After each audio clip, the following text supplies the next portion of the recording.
Chapter 533. Wang Shuchen admitted defeat. Elder Wang's heart skipped a beat. He couldn't help but worry about His Highness Duke of Qin's opinion. After all, Wang Shuchen was someone he and the Duke of Qin had agreed to focus on nurturing. Why would he admit defeat? If he worked hard until the time was up and lost, then there would be nothing to say. However, he actually admitted defeat before the time was up. Why would the Duke of Qin want someone like him? Long Fei Yi was currently staring at Wang Shuchen with a cold face. His anger wasn't small.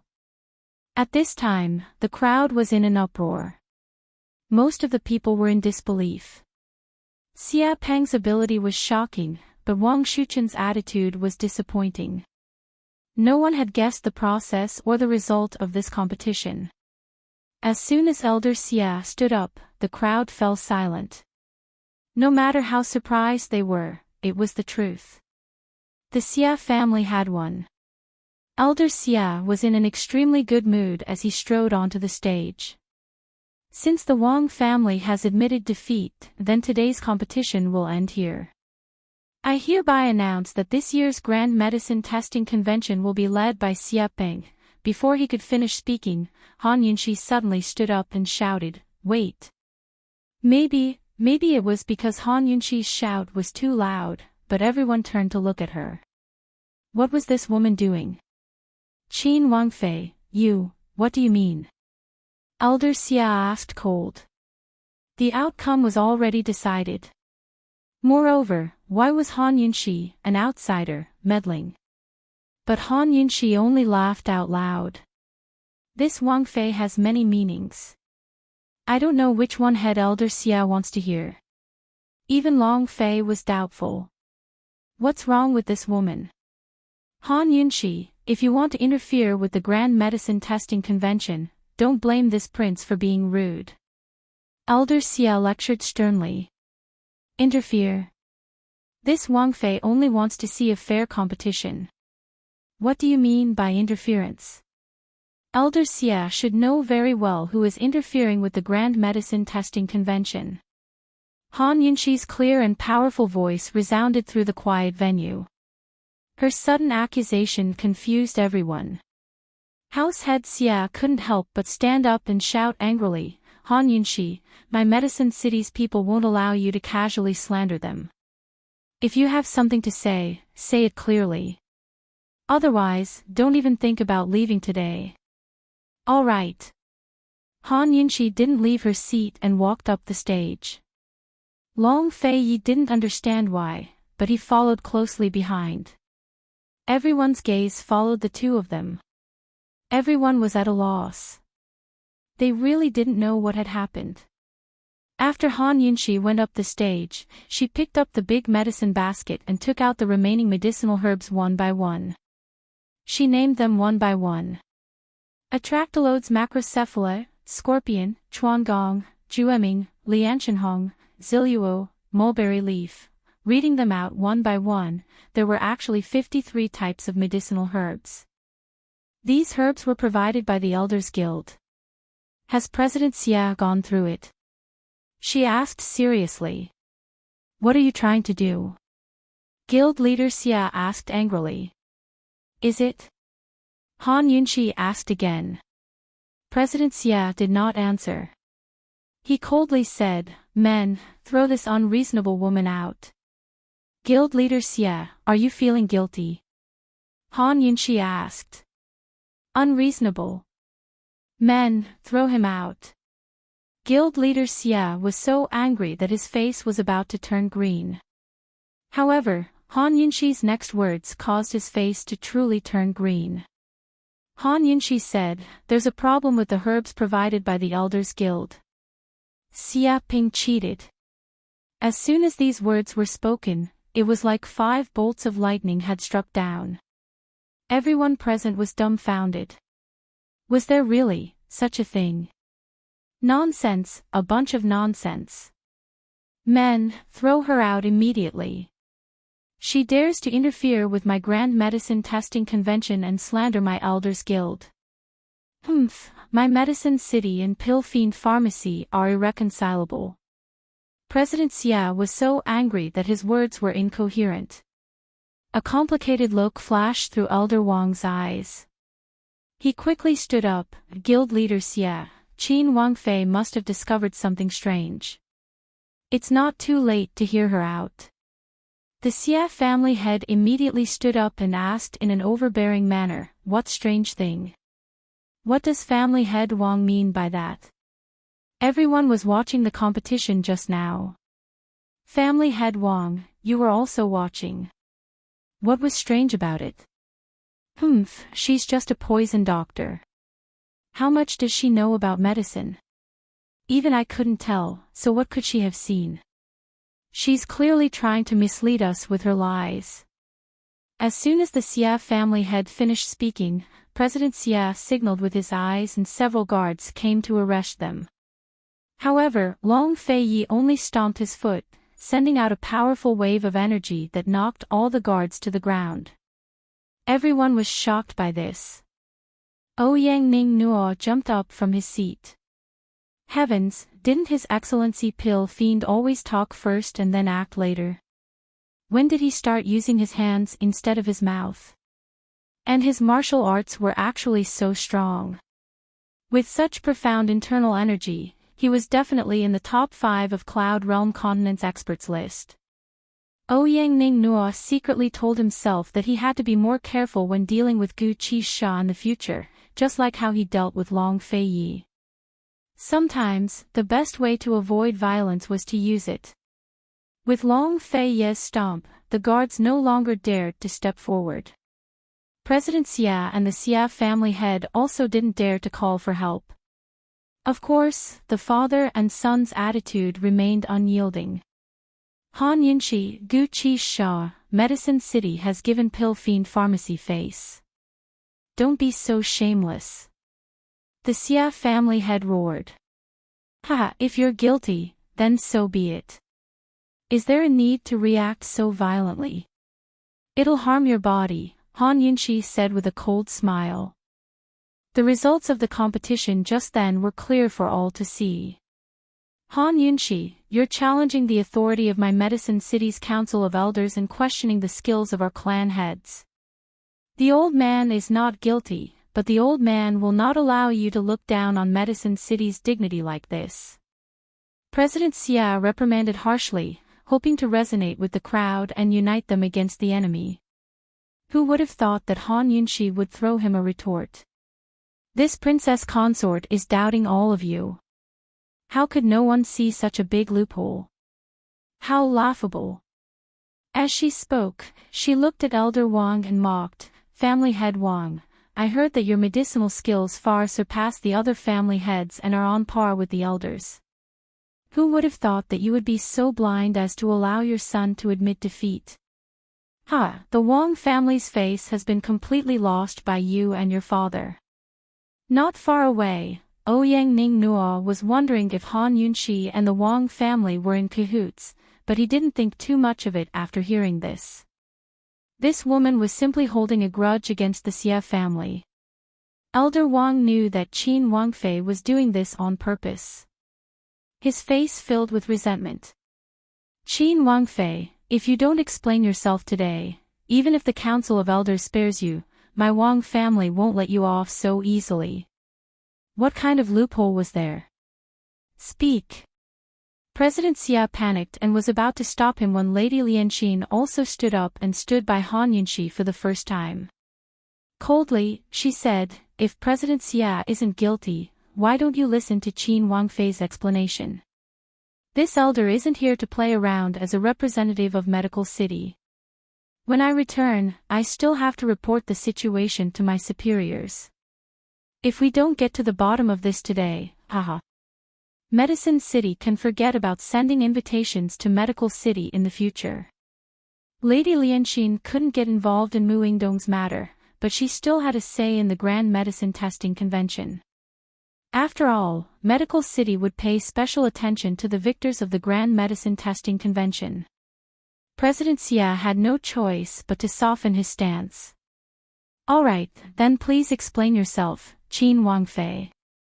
However, I've already made it clear that if Qin Wangfei can't explain herself clearly, I won't be polite. So what if Han Yunxi saw through the clues? Her poison skills were formidable, but these were all normal ingredients. He didn't believe that she'd be able to explain the situation clearly. Han Yunxi snorted disdainfully. First, bring me Xia Peng's prescription. President Xia generously handed it over, and Han Yunxi read it out loud. As soon as everyone heard the prescription, they understood why Wang Shuqin had admitted defeat. Most of the people present couldn't understand this prescription. Even if they had the prescription, they wouldn't be able to make the medicine, much less know its effects. It was no wonder that Wang Shuqin couldn't make a pill with this prescription. No one was more shocked than Elder Wang. He also couldn't see through it. You're already in a hurry to announce the winner before the prescription is announced. Isn't President Xia being too hasty? Or does President Xia feel that this prescription is too common and there's no need to announce it? Han Yunxi asked mockingly. President Xia evaded the question and replied, the Wang family's fourth young master has already admitted defeat. According to the rules of the competition, if one side admits defeat, the other side is the winner. What's wrong with announcing the winner? Oh, it seems that Elder Xia really does feel that this prescription is too common, Han Yunxi said, then looked below the stage. Everyone, what do you think? The entire place was silent. Those who could come were all smart people and naturally knew what was going on. This prescription should be a top-grade prescription. No matter how talented that child Xia Peng was, he couldn't possibly make it in the time it took for a stick of incense to burn. Without a doubt, this prescription was taught to Xia Peng beforehand. But the ingredients were provided by the Elders Guild. Moreover, they provided dozens of ingredients. Elder Wang also chose 30 ingredients for Xia Peng to choose. To cheat in this situation was basically impossible. If it was said that luck was good, it wouldn't be justified. This prescription, I'm afraid that old man won't be able to research it in his lifetime. Elder Wang's self-mockery attracted a burst of laughter. President Xia couldn't keep his face. He pretended to be angry and reprimanded, what's going on with the Xia family? Xia family had dared to use this kind of prescription. Naturally, he was prepared for the worst. If the prescription wasn't made public, that would be the best. If it was made public, he also had a way to deal with it. Xia Peng, what's going on? He questioned Xia Peng. This was taught to me by the people in the medicine warehouse last year. The arrogant little brat instantly turned into an aggrieved little doll. With an innocent face, he added, the Grand Medicine Testing Convention didn't say that we can't use other people's prescriptions. This kind of old prescription, Wang Shuqin has never seen it before. He can only blame himself for not knowing enough. Xia Peng's words were already infuriating enough.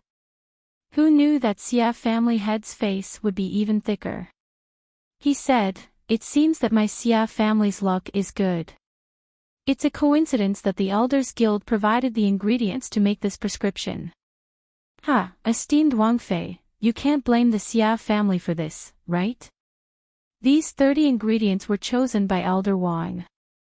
Elder Wang wouldn't be helping my Xia family cheat, right? Everyone present was certain that the Xia family had cheated, but there was no evidence. No one could figure out how they had cheated. Han Yunxi's jade fingers stroked the ingredients she had just taken out. Cold, she said, President Xia, may I ask how the 53 ingredients in this large basket were chosen? Who chose them? President Xia's expression changed. Could it be that Han Yunxi, author's words, followed Gmo's public WeChat account? Ways to follow: 1. Click on the top right corner of WeChat, add friend, public number. Search, GMO2.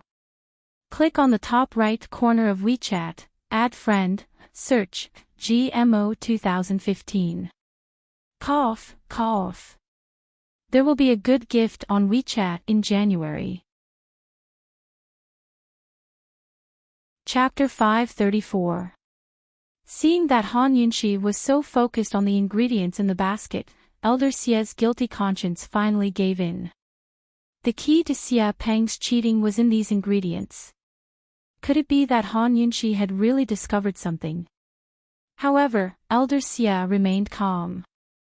He confidently replied, "Of course it was chosen by the Council of Elders." Who did the Council of Elders choose? How did they do it? Han Yunxi pressed on. At this moment, 4th Elder and 7th Elder stepped forward. Both of them were from the Wang clan.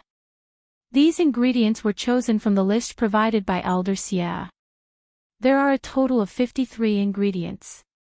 The 6 of us selected them together, 4th Elder answered honestly. There were 7 seats in the Council of Elders. Xia Dai was the head, while the remaining 6 were from the Wang, Xia, and Mu clans. Thus, the Xia clan held the most power in the Council of Elders. Where is the list of ingredients? Do you dare to take it out for us to see? Han Yunxi asked again.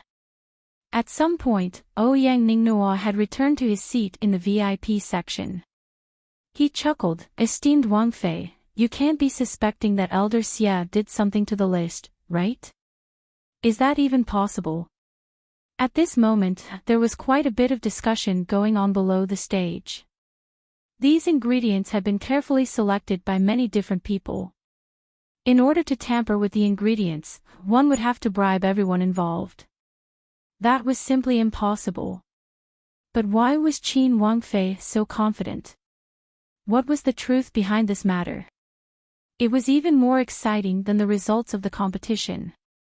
Han Yunxi treated Ouyang Ningnua as heir and ignored him.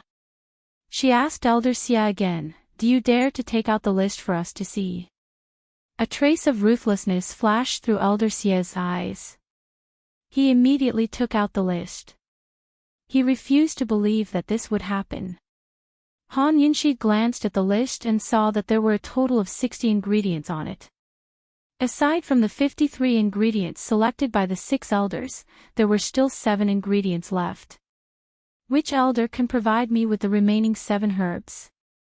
This Wang Fei will definitely reward you handsomely. Han Yunxi loudly declared. Although these ingredients weren't selected, we still have them in reserve in case of an emergency. Men, bring everything over. The 7th elder opened his mouth. After Han Yunxi received the 7 herbs, she placed them one by one on the medicine dispensing table just like before. At this point, no one present knew what she wanted to do. However, the Xia family head was already panicking and kept shooting glances at Guild Leader Xia. Guild Leader Xia kept his cool and did not say anything. Who is willing to come up and pick 10 random herbs for this princess? Han Yunxi asked again. Me. Madame Lianxin walked over with large strides. Although she was hostile to the Mu family, Han Yunxi didn't reject Madame Lianxin at this moment. She generously gestured for her to enter. Madame Lianxin quickly picked out 10 medicinal herbs in front of everyone. Which pharmacist is willing to help this princess make the medicine? Han Yunxi asked again. Old man. Patriarch Wang was the first to raise his hand. However, Han Yunxi smiled and said, Patriarch Wang, you should avoid suspicion. Knowing that Qin Wangfei said this on purpose, Wang family head didn't know whether to laugh or cry. He could only give up. As soon as the Wang family head stepped down, a large number of people below the stage actually raised their hands, eager to give it a try. Qin Wangfei, I'll do it. I'm from the Li family in the southern part of the city. I have no relationship with the Wang and Xia families. I'll do it. I was just defeated by 4th young master Wang. Me. Esteemed Wang Fei, I. Even a child wanted to go up on stage. Han Yunxi was amused. She looked around before her gaze landed on Patriarch Xia. Patriarch Xia, you should do it. What medicine do you want to make? Patriarch Xia was very nervous. I'll just make medicine according to Xia Peng's prescription. What? Patriarch Xia doesn't know how to make it. Han Yunqi asked with a smile. Patriarch Xia's face paled even more. He suppressed the panic in his heart and pointed at the 10 herbs Madame Lianxin picked out. He angrily asked, "These herbs are completely different from the prescription. How do you make them?" "Whatever." Han Yunqi indifferently said. Whatever. What was this woman doing? Everyone present was confused and impatient. Someone couldn't help but shout, "Qin Wangfei, what are you trying to say? Don't play with everyone. You're wasting everyone's time. If Patriarch Xia doesn't understand, then this Wangfei will do it herself." Han Yunqi said as she began to make the medicine. There were two important factors when making medicine.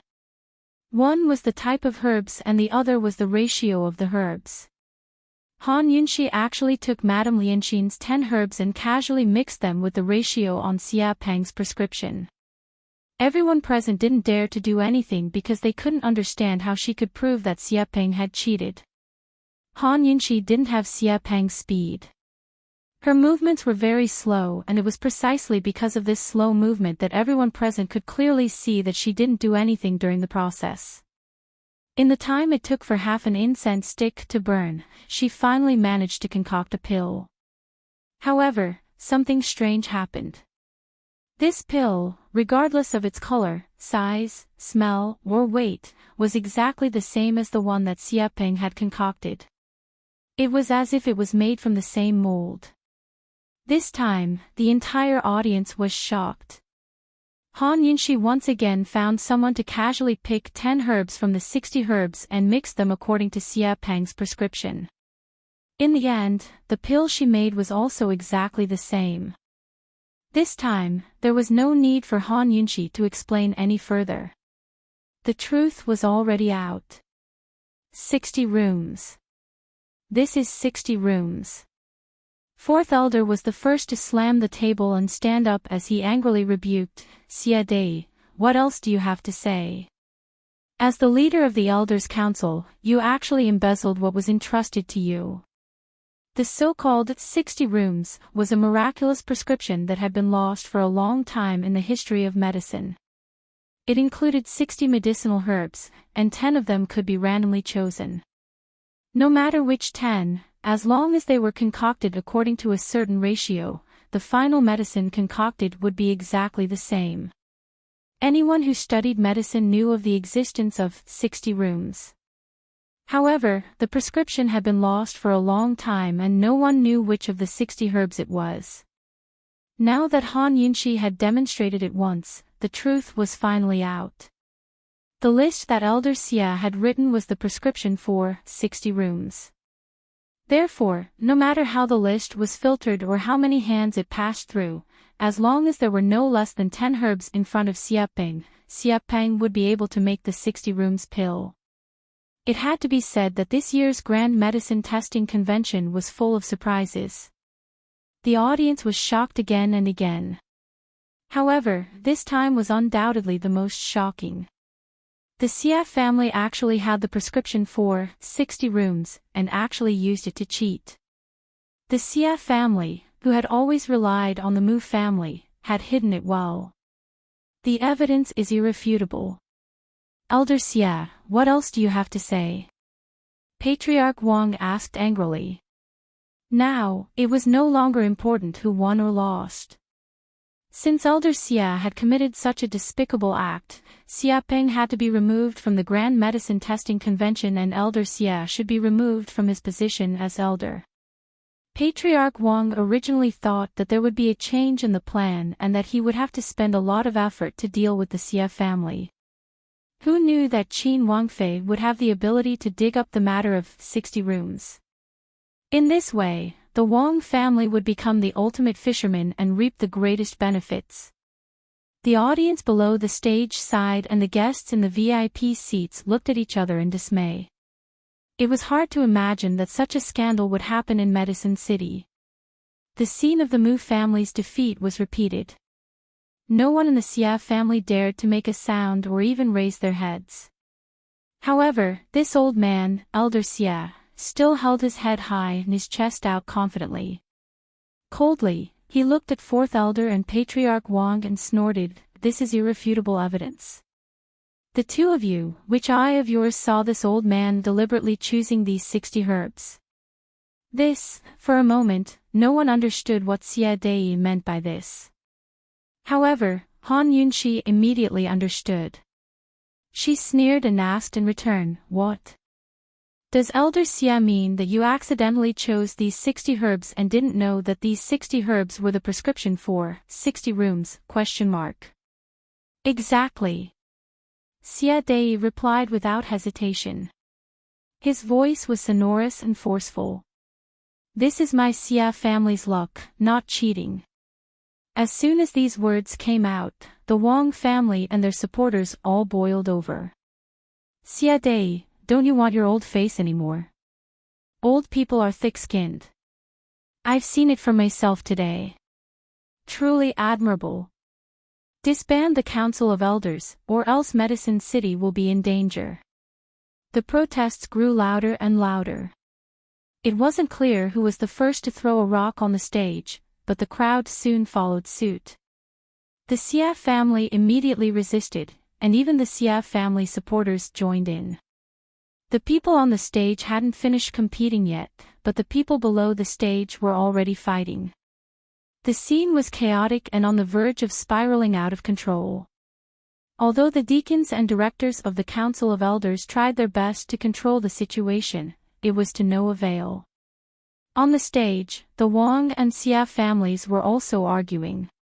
Everything was a mess. Han Yunxi didn't expect Xia Dei to refute so shamelessly. She was escorted to the side by Long Fei Yi and was a bit stunned by the chaotic scene. She couldn't help but think back to the news she had seen before her transmigration. A certain country's dignitaries fought in a meeting for power. Wasn't that the same thing happening in front of her right now? Your Highness, what should we do? Han Yunxi whispered. Long Fei Yi also didn't expect things to turn out like this, but he wasn't worried. He joked, "You made a mess, so clean it up yourself." Seeing that Long Fei Yi was in such a good mood that he was joking, Han Yunxi knew that she didn't need to worry. Sure enough, the noisy scene soon quieted down. This was because the ethereal sound of a flute came from the depths of the medicine forest. Sun Zhong, the old man of the King of Medicine, had arrived. He was an expert who lived in seclusion in the medicine forest. He was the true owner of the forest, and no one could surpass his alchemy skills. All of the clans in Medicine City revered him and didn't dare to disobey him. They all hoped to inherit his legacy one day. He had the ability to rule over Medicine City, but he never interfered with worldly affairs. He had lived in seclusion in the medicine forest for many years and hadn't shown his face. Even when the poison pond disappeared into thin air last time, he only sent someone to ask the Council of Elders and didn't show himself. Who would have thought that he would come in person today? The sound of the flute came closer and closer. Everyone looked in the direction of the sound and saw a white-haired old man in a wheelchair. Beside him were 4 flute-playing boys. Everyone made way for him.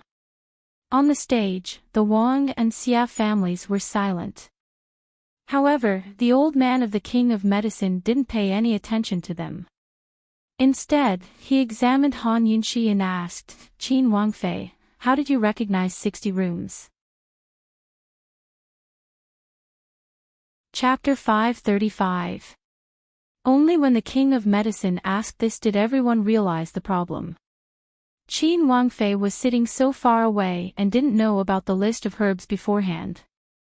How could she be so sure that the Xia family had cheated?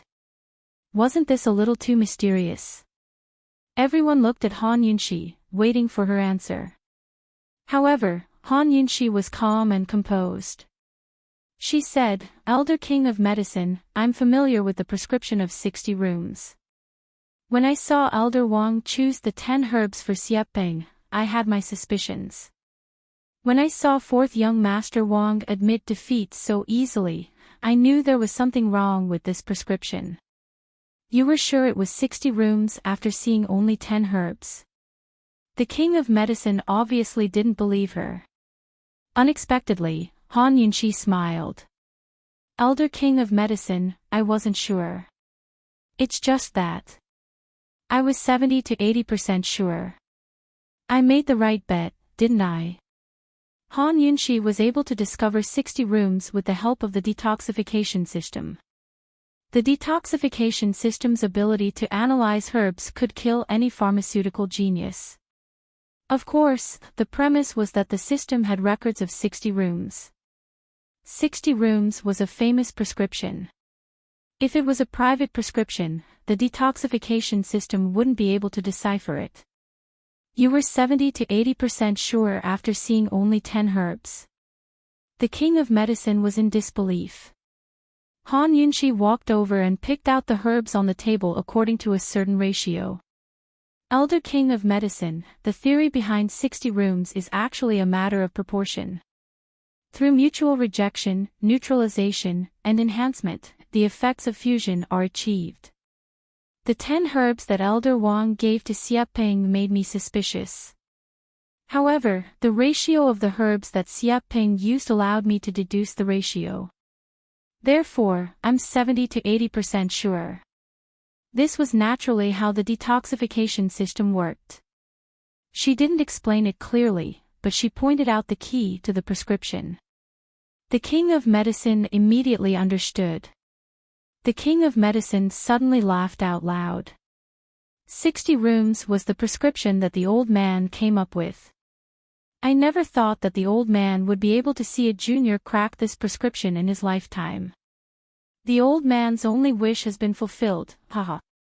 The moment he said that, everyone was dumbfounded. Han Yunshi was shocked as well. She never expected 60 rooms to be the work of this old man. However, what the King of Medicine said next shocked everyone even more. He said, "Qin Wangfei, the old man is willing to accept you as his disciple. Are you willing?" Han Yunshi was scared out of her wits. One had to know that the King of Medicine was the soul of Alchemy City, the true ruler of the city. Countless people dreamed of becoming his disciple but were rejected because the King of Medicine never accepted disciples. She subconsciously looked at Long Fei Yi. Long Fei Yi was also surprised, but he quickly gave her a reassuring look. In Long Fei Yi's eyes, this was an honor, and Han Yunshi deserved it. Regardless of her talents and abilities, she was worthy of the greatest honor in the medicine world for the sake of Pill Fiend Pharmacy's medicinal ingredients. Qin Wangfei is unwilling, the King of Medicine asked with interest. "No." Han Yunshi recovered her wits and immediately fell to her knees. "Esteemed Master, please accept a bow from your disciple." Master can just call your disciple Yunshi. How could she refuse such a good thing? With the King of Medicine's support, what was so difficult about Medicine City? Ha! Good, good. The King of Medicine was thrilled as he strode forward to personally help Han Yunshi up. Even though he was already old, every single move he made was extraordinary, and he revealed the dignified bearing and demeanor of a person in a high position. Aside from Long Fei Yi, everyone present, regardless of gender or age, was stunned. None of them recovered their wits. The King of Medicine had actually accepted an outsider as his disciple. Was this a dream? No one was more shocked than Head Elder Xia. He stood there unmoving until Han Yunshi looked at him. Then he subconsciously backed away and almost fell over. "Master, since you've come, please uphold justice for the Wang clan," Han Yunshi said seriously. The King of Medicine had been secretly observing the Grand Medicine Testing Convention and knew everything. He was about to speak when Head Elder Xia cried out for injustice. Old senior, this one has never seen 60 rooms before. Even if I knew, I wouldn't dare to use it to cheat and steal from others. This matter was purely my Xia clan's luck. Everything was a coincidence. With esteemed Wang Fei's false accusations, this one won't be able to clear my name even if I jump into the Yellow River. Please, old senior, judge clearly. Xia Dei still wanted to argue against the ironclad facts. Xia Dei must have been driven into a corner and was desperate to do anything. Coincidence? Head Elder Xia didn't know about 60 rooms prescription, but a child from your Xia clan did? Han Yunxi sneered. This time, Xia Dei was speechless. His vision darkened and he almost fainted. He dazedly looked at Ouyang Ningnua below the stage, but Ouyang Ningnua avoided his gaze. 60 rooms and even the roundworm poison had been given to him by Ouyang Ningnua. Xia Dei was no fool. He was well aware of the consequences of embezzlement as a guild leader. However, when he saw 60 rooms, he threw caution to the wind. Even he hadn't seen a prescription like 60 rooms before, so who in Medicine City could recognize it? He hadn't even been on guard against Gu Qi Sha. Who would have thought that such a foolproof plan would be exposed by a poison doctor like Han Yunxi and even draw the attention of the King of Medicine? Xia Dei had nothing to say about this outcome. He could only accept it. Victory or defeat depended on this one round. The Xia clan had lost. The King of Medicine glared fiercely at Xia Dei. Medicine City's reputation has been tarnished, yet you still dare to cry injustice. In this old man's opinion, you should be punished severely as an example to others. This will correct the situation and shake the hearts of the people. The King of Medicine naturally wouldn't issue any orders, but with his words, who would dare to defend the Xia clan? Who would dare to plead for leniency? The fourth elder immediately ordered, "Men, lock Xia Dei up in the dungeons and await interrogation. Today's competition is cancelled. Wait until the Council of Elders reorganizes the competition and it will be held another day. The Mu and Xia clans have committed a grave mistake and tarnished Medicine City's reputation. The Council of Elders will punish them severely to give everyone and the world an explanation." Of the 7 elders of the Council of Elders, Xia Dei had fallen from his horse. Second elder and third elder were both members of the Mu clan and had long left the stage. Now it was up to the Wang clan's fourth elder to preside over the situation. So speaking, he respectfully bowed to the King of Medicine and Han Yunxi. "I respectfully invite old senior and esteemed Wang Fei to grace us with your presence when the time comes to act as judges for the competition and preside over the younger generation." Deference is no substitute for obedience, Han Yunxi agreed immediately. The King of Medicine had no interest in such mundane matters, but since Han Yunxi had agreed, he hesitated for a bit before nodding his head in agreement as well. Fourth elder was thrilled. "Thank you, old senior. Thank you, esteemed Wang Fei. If you two don't mind, please come to the Council of Elders." Before he could finish, the King of Medicine raised a hand to refuse, indicating that there was no need. "Yunxi, come with the old man." So speaking, he turned to leave. Han Yunxi didn't delay, but hurried after him. Long Fei shot a look at the Wang clan head before hurrying after them. By the time they were far away, the crowd was still rooted to the spot. Many of them still couldn't believe what they'd just seen. Ouyang Ningnua had been watching as well until he was completely flabbergasted. 60 rooms had not only ruined the Xia clan, but earned Han Yunxi the King of Medicine's recognition as well. If he wasn't making wedding clothes for someone else, then what was he doing? This was probably the biggest loss he'd ever made in his life. After all, he'd spent a fortune to buy that 60 rooms from a collector. The medicine forest was vast and boundless, so the Council of Elders had only explored a portion of it. Most of the uncharted lands were still in the hands of the King of Medicine. The King of Medicine led Han Yunxi deeper into the forest. After passing through a dense forest, a lush field of medicinal plants appeared before their eyes. There was a simple courtyard in the middle of the field. It was none other than the King of Medicine's medicine hut. Before entering the hut, the King of Medicine glanced back at Long Fei Yi and said, "You can wait outside." This was the first time His Highness Duke of Qin had been refused entry. He glanced at Han Yunxi and saw Han Yunxi nod her head, so he accepted it. The King of Medicine clearly had business to discuss with Han Yunxi. Long Fei Yi waited for a full hour, but Han Yunxi still hadn't come out. Just as he was about to knock on the door, it suddenly opened. It was Han Yunxi who came out. Long Fei Yi glanced into the room and saw the King of Medicine sitting cross-legged inside. He was seriously reading a scroll as if nothing had happened. "What's wrong?" Long Fei Yi asked suspiciously. Han Yunxi smiled. "It's all settled. Let's go." "That's it.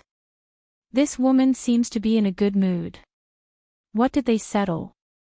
After leaving the medicine hut with Han Yunxi, Long Fei Yi finally couldn't help but pull her back. "What's going on?"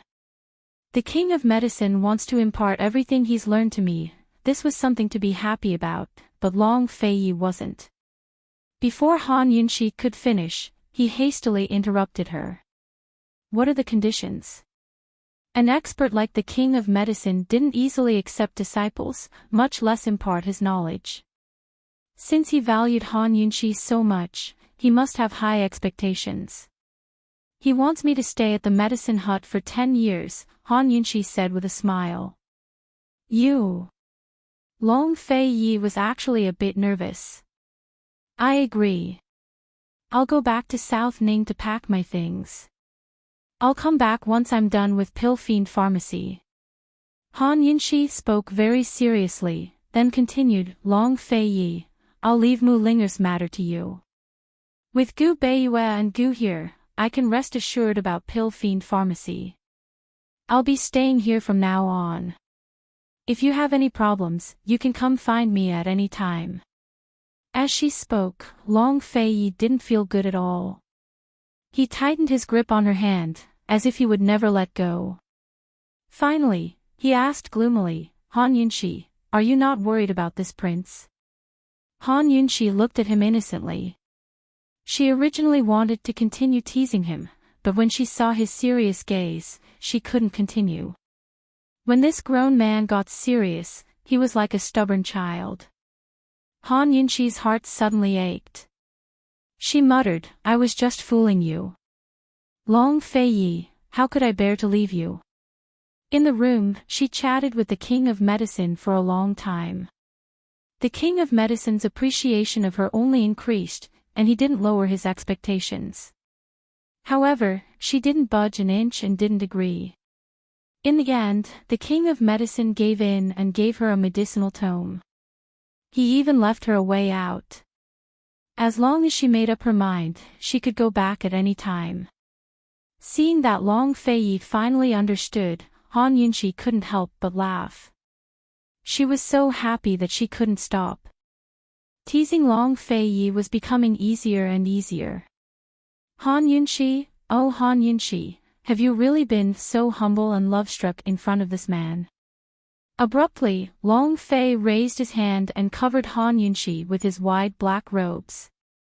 Very soon, sounds of moaning and moaning could be heard from the robes, enough to make one's heart beat faster. Long Fei Yi punished Han Yunxi severely with a kiss. Chapter 536. While Long Fei Yi was mercilessly punishing Han Yunxi, Gu was still squatting in his cell, completely unaware of the earth-shattering changes that had taken place in Medicine City. With Gu by her side, Mu Ling had forgotten to count the days. She probably wanted to spend the rest of her life in prison. Gu usually liked to bicker with Han Yunxi, but in reality, he wasn't a talkative person. During the few days he was in prison with Mu Ling, he remained silent unless Mu Ling, took the initiative to talk to him. He would either sleep or stare at the sky. One day, Mu Ling didn't say a word to him, but he stared at the sky for an entire day. Mu Ling was in disbelief. She suddenly realized that even after knowing Chi brother for so many years, she still didn't understand him at all. Such a troublemaker could actually stare blankly for an entire day. After that day, Mu Ling no longer remained silent. The silent Chi brother made her feel like a stranger, so much so that she was afraid. At this time, there was a large commotion outside the cell. Gu was listening intently. "Esteemed pill fiend, may I ask you a question?" Mu Ling asked cautiously. Gu ignored her. Mu Ling hesitated for a moment, then asked, "Esteemed pill fiend, back then, why were you expelled from Medical City?" Gu immediately turned to look at her, his bright eyes revealing a frightening hatred. "Why are you asking so many questions?" Perhaps because she knew that he was Chi brother, she wasn't afraid no matter how fierce his gaze was. She continued to ask, "I heard that you were still very young when you were expelled from Medical City. Is that true?" Ever since Han Yunxi told her this secret, she had done everything she could to find out everything about Pill Fiend. Unfortunately, all that had been circulating in the medical world were only rumors. She couldn't find out why Pill Fiend was expelled. Gu suddenly approached her and said in an unfriendly tone, "Little girl, remember this." He paused for a long time without saying anything. Mu Ling muttered, "Remember what?" Unexpectedly, he said gloomily, "This old man's business has nothing to do with you. If you enter Pill Fiend Pharmacy, you'd better not bother this old man." Mu Ling felt like her heart had been bitten, and it was extremely painful. She pretended not to know who he was, but he knew who she was. He knew that she liked Chi brother. He rejected her so thoroughly. Seeing Mu Ling's silence, Gu asked her again, "Do you remember this?" Mu Linger was clearly on the verge of tears, but she put on a disdainful expression and gave a cold snort. "Humph, who do you think you are? This lady won't bother you. When this young lady reaches your age, her medicinal skills will definitely be better than yours. Let's wait and see." As she spoke, she arrogantly raised her head and turned away. This was the noble, proud, and inviolable ninth young miss of the Mu family. Gu looked at her for a while before replying with a single word, "Humph." Thus, the two of them fell into silence again. Mu Ling's heart ached, but she secretly praised herself. She felt that her acting was so good that Chi brother wouldn't suspect anything. After a long time, she snuck a glance at him and thought, "Humph, Chi brother, you're a big baddie. I curse you to never leave this place." Just as Mu Ling was thinking that, the cell door suddenly creaked open. Mu Ling was dumbfounded. She seemed to have realized something and wanted to rush over to Gu. Unfortunately, it was too late. Gu had already disappeared. She anxiously looked at the door again and saw that the jailer had delivered a large clean quilt and a piping hot meal. What was going on? He had been torturing her all this time.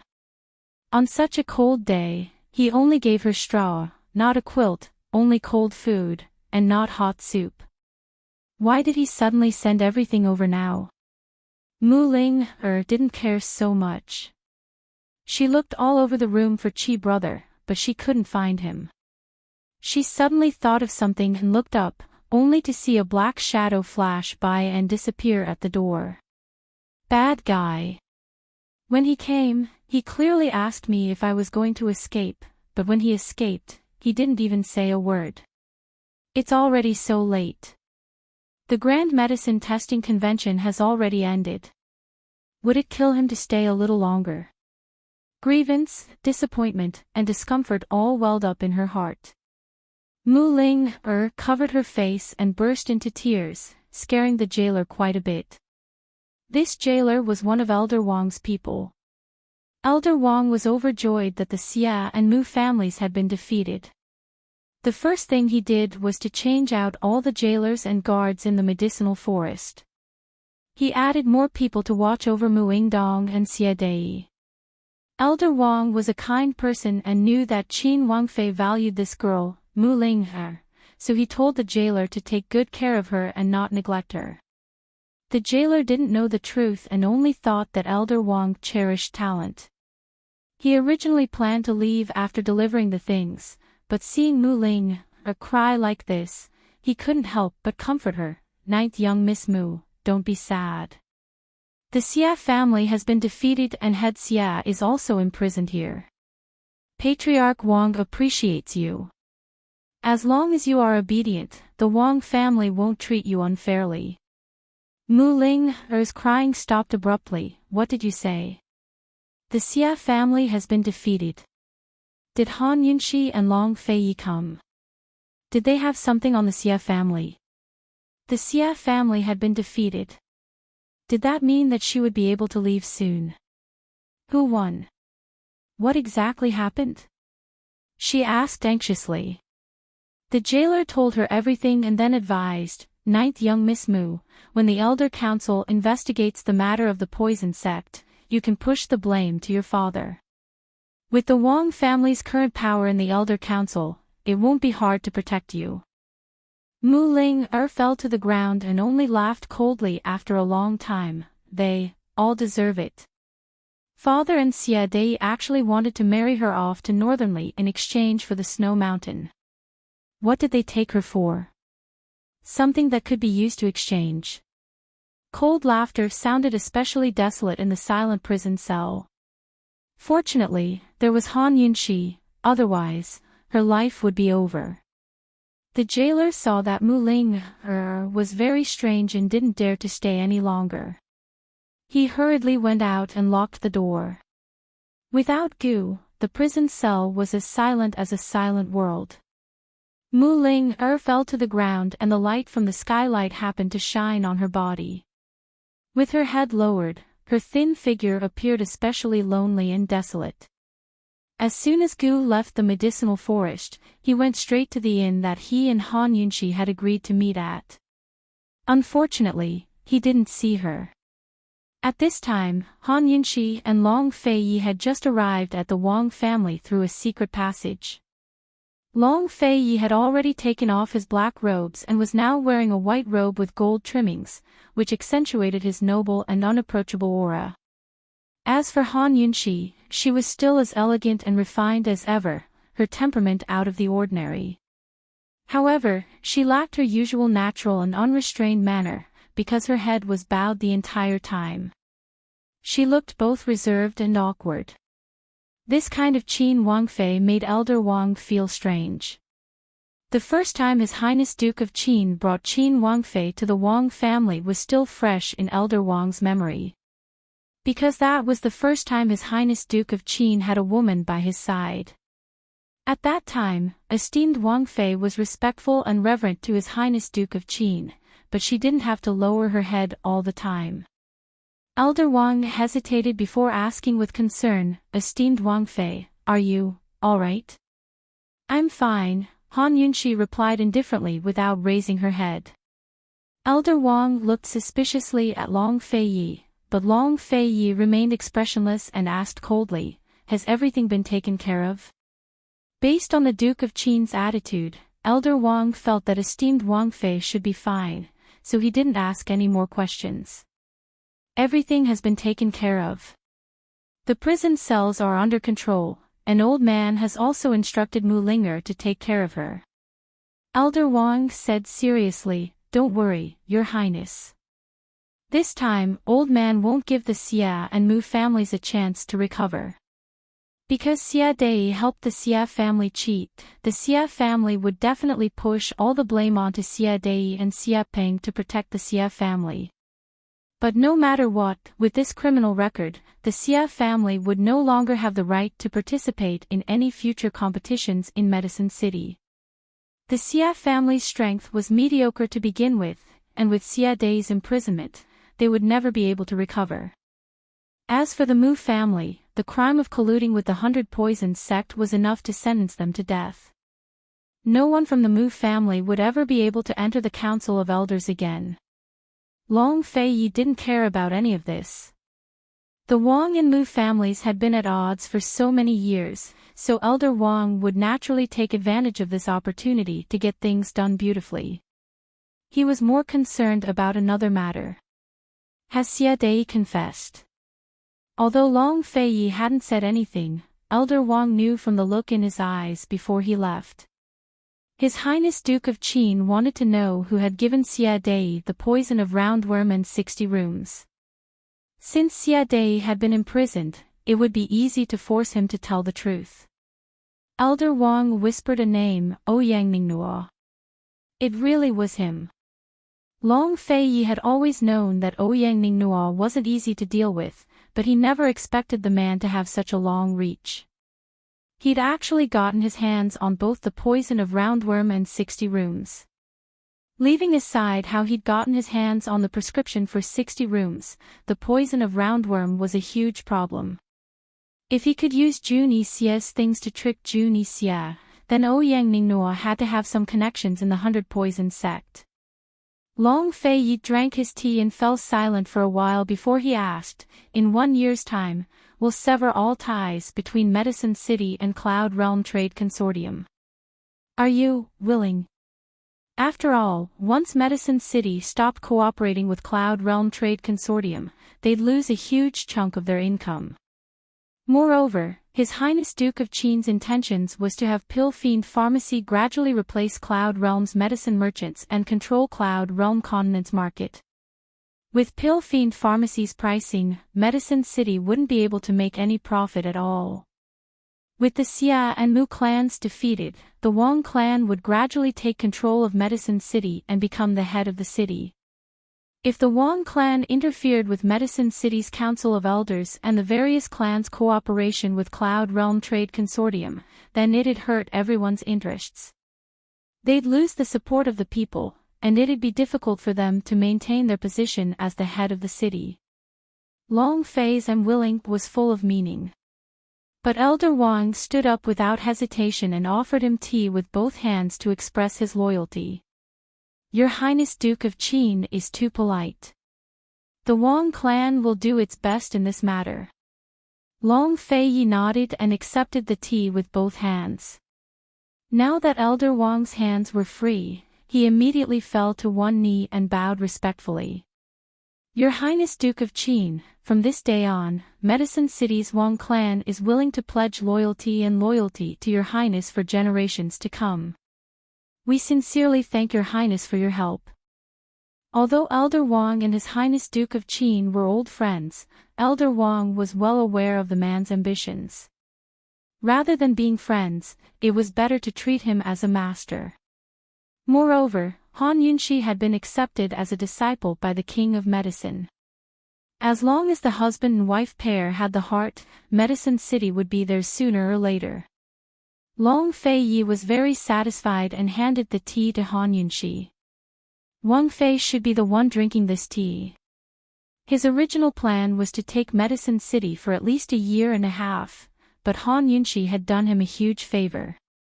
Han Yunxi had contributed the most in this matter. Han Yunxi subconsciously raised her head. Only then did Elder Wang see her. Chapter 537.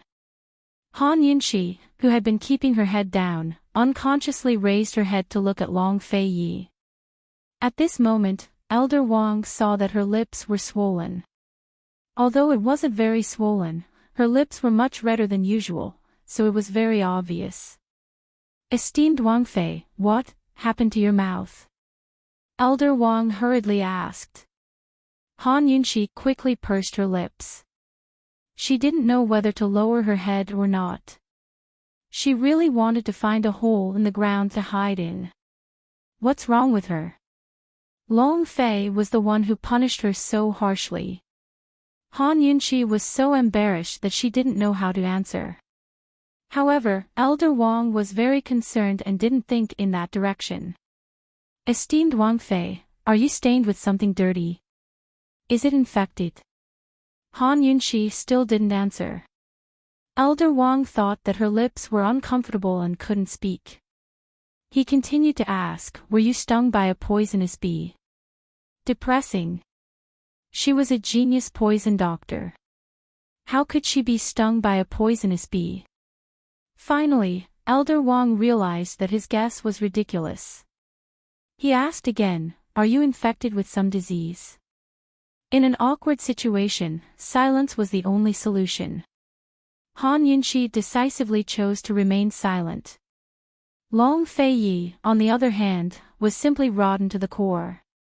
He clearly knew the truth and was the instigator, but he didn't say anything. He also didn't help Han Yunxi resolve this awkwardness. He even looked at her tender red lips with interest. After a while, he finally said, "Forget it. Let this prince drink this tea for you." Han Yunxi silently lowered her head. She finally understood that there was a price to pay for teasing His Highness Duke of Qin. Elder Wang was full of confusion. However, seeing His Highness Duke of Qin's attitude, he tactfully shut his mouth.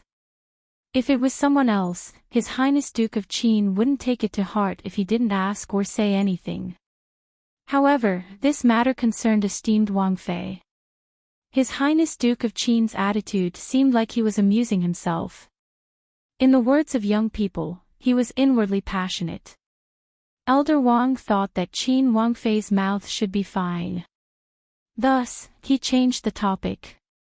Tomorrow, the Council of Elders will officially judge Muingdong and Xie Dei. Tonight, the 4th Elder, the 7th Elder, and the other deacons will come to the palace to discuss the details with the old man. I ask your highness and the princess consort to stay and preside over the situation. Long Feiyi was very straightforward. You can discuss it tonight. A complicated look flashed past his eyes as he said seriously, "There's still something important to do tonight. I'm afraid the Mu family's trial won't go so smoothly." Madame Lianqin. Elder Wang also considered this woman. Long Fei nodded. You two can discuss this among yourselves. Elder Wang had a rough idea of what was going on. He smiled and asked, "Esteemed Wang Fei, did the King of Medicine give you something good?" He did. Han Yunxi lowered her head and answered. She would only tell Long Feiyi about the King of Medicine. Although the King of Medicine still treated her as his disciple and gave her a chance to go back, she knew that she would never agree to that condition. Thus, in reality, she wasn't the King of Medicine's true disciple. They were just friends. A friendship, a master-disciple relationship, was enough to intimidate the entire medical world. As for the truth, it was useless to say more. I still haven't congratulated esteemed Wang Fei. It's a great fortune for esteemed Wang Fei to be able to enter the King of Medicine's tutelage. Elder Wang was overjoyed. Not long after, Long Feiyi and Han Yunxi left through the secret passage. To be exact, it wasn't peace, but taking Han Yunxi away. Because Han Yunxi was like a child who had made a mistake. She lowered her head and followed behind Long Feiyi. On the way, Long Feiyi didn't hold her hand and she didn't dare to go forward. When they reached the exit of the secret passage, Long Feiyi finally stopped to wait for her. Han Yunxi obediently walked to his side to hold his hand. She didn't know that this man had been smiling the entire time with his back to her. At this moment, the curve on his lips was the biggest. She only thought that he was a petty person who was still angry. It had to be known that since she was covered by the black robe and her lips were sealed by him, he had been very fierce. He was as fierce as a storm, as if he wanted to eat her up. He only let her go when she was about to suffocate. However, when she let out a sigh of relief, he continued. After a few rounds of punishment, her lips had become like this. He had already punished her, but his face was still tense and he didn't smile. Han Yunxi was so regretful that her intestines turned green. She secretly swore that she wouldn't dare to play anymore. Han Yunxi was feeling gloomy when Long Feiyi actually pulled his hand away and didn't let her hold it. It was just a joke. Could it be that he needed to go so far? Han Yunxi's heart thumped and she blurted out, "Long Feiyi, are you really angry?" "I was just..." Who knew that Long Feiyi's large hand would hold her small hand and intertwine their fingers? He didn't like to be held by her, but he liked to hold her hand. Knowing this habit of his, Han Yunxi then realized that she had misunderstood. She pretended that she didn't say anything and her heart was filled with a sense of security when he held her hand tightly.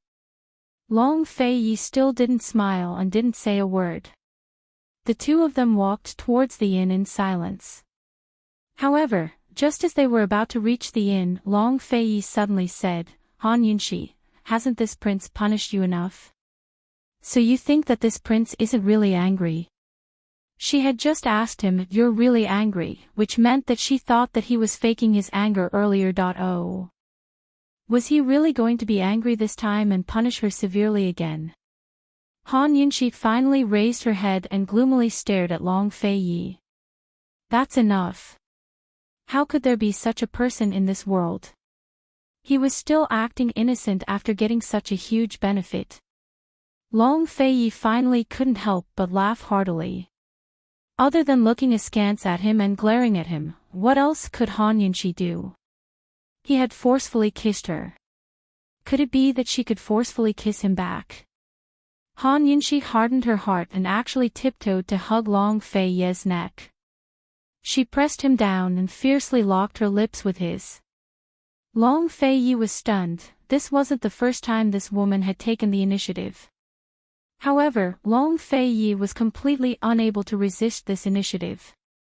This man who always controlled everything and was always calm in the face of change would only lose control at this moment, including himself. Actually, Han Yunxi had only locked her lips with his.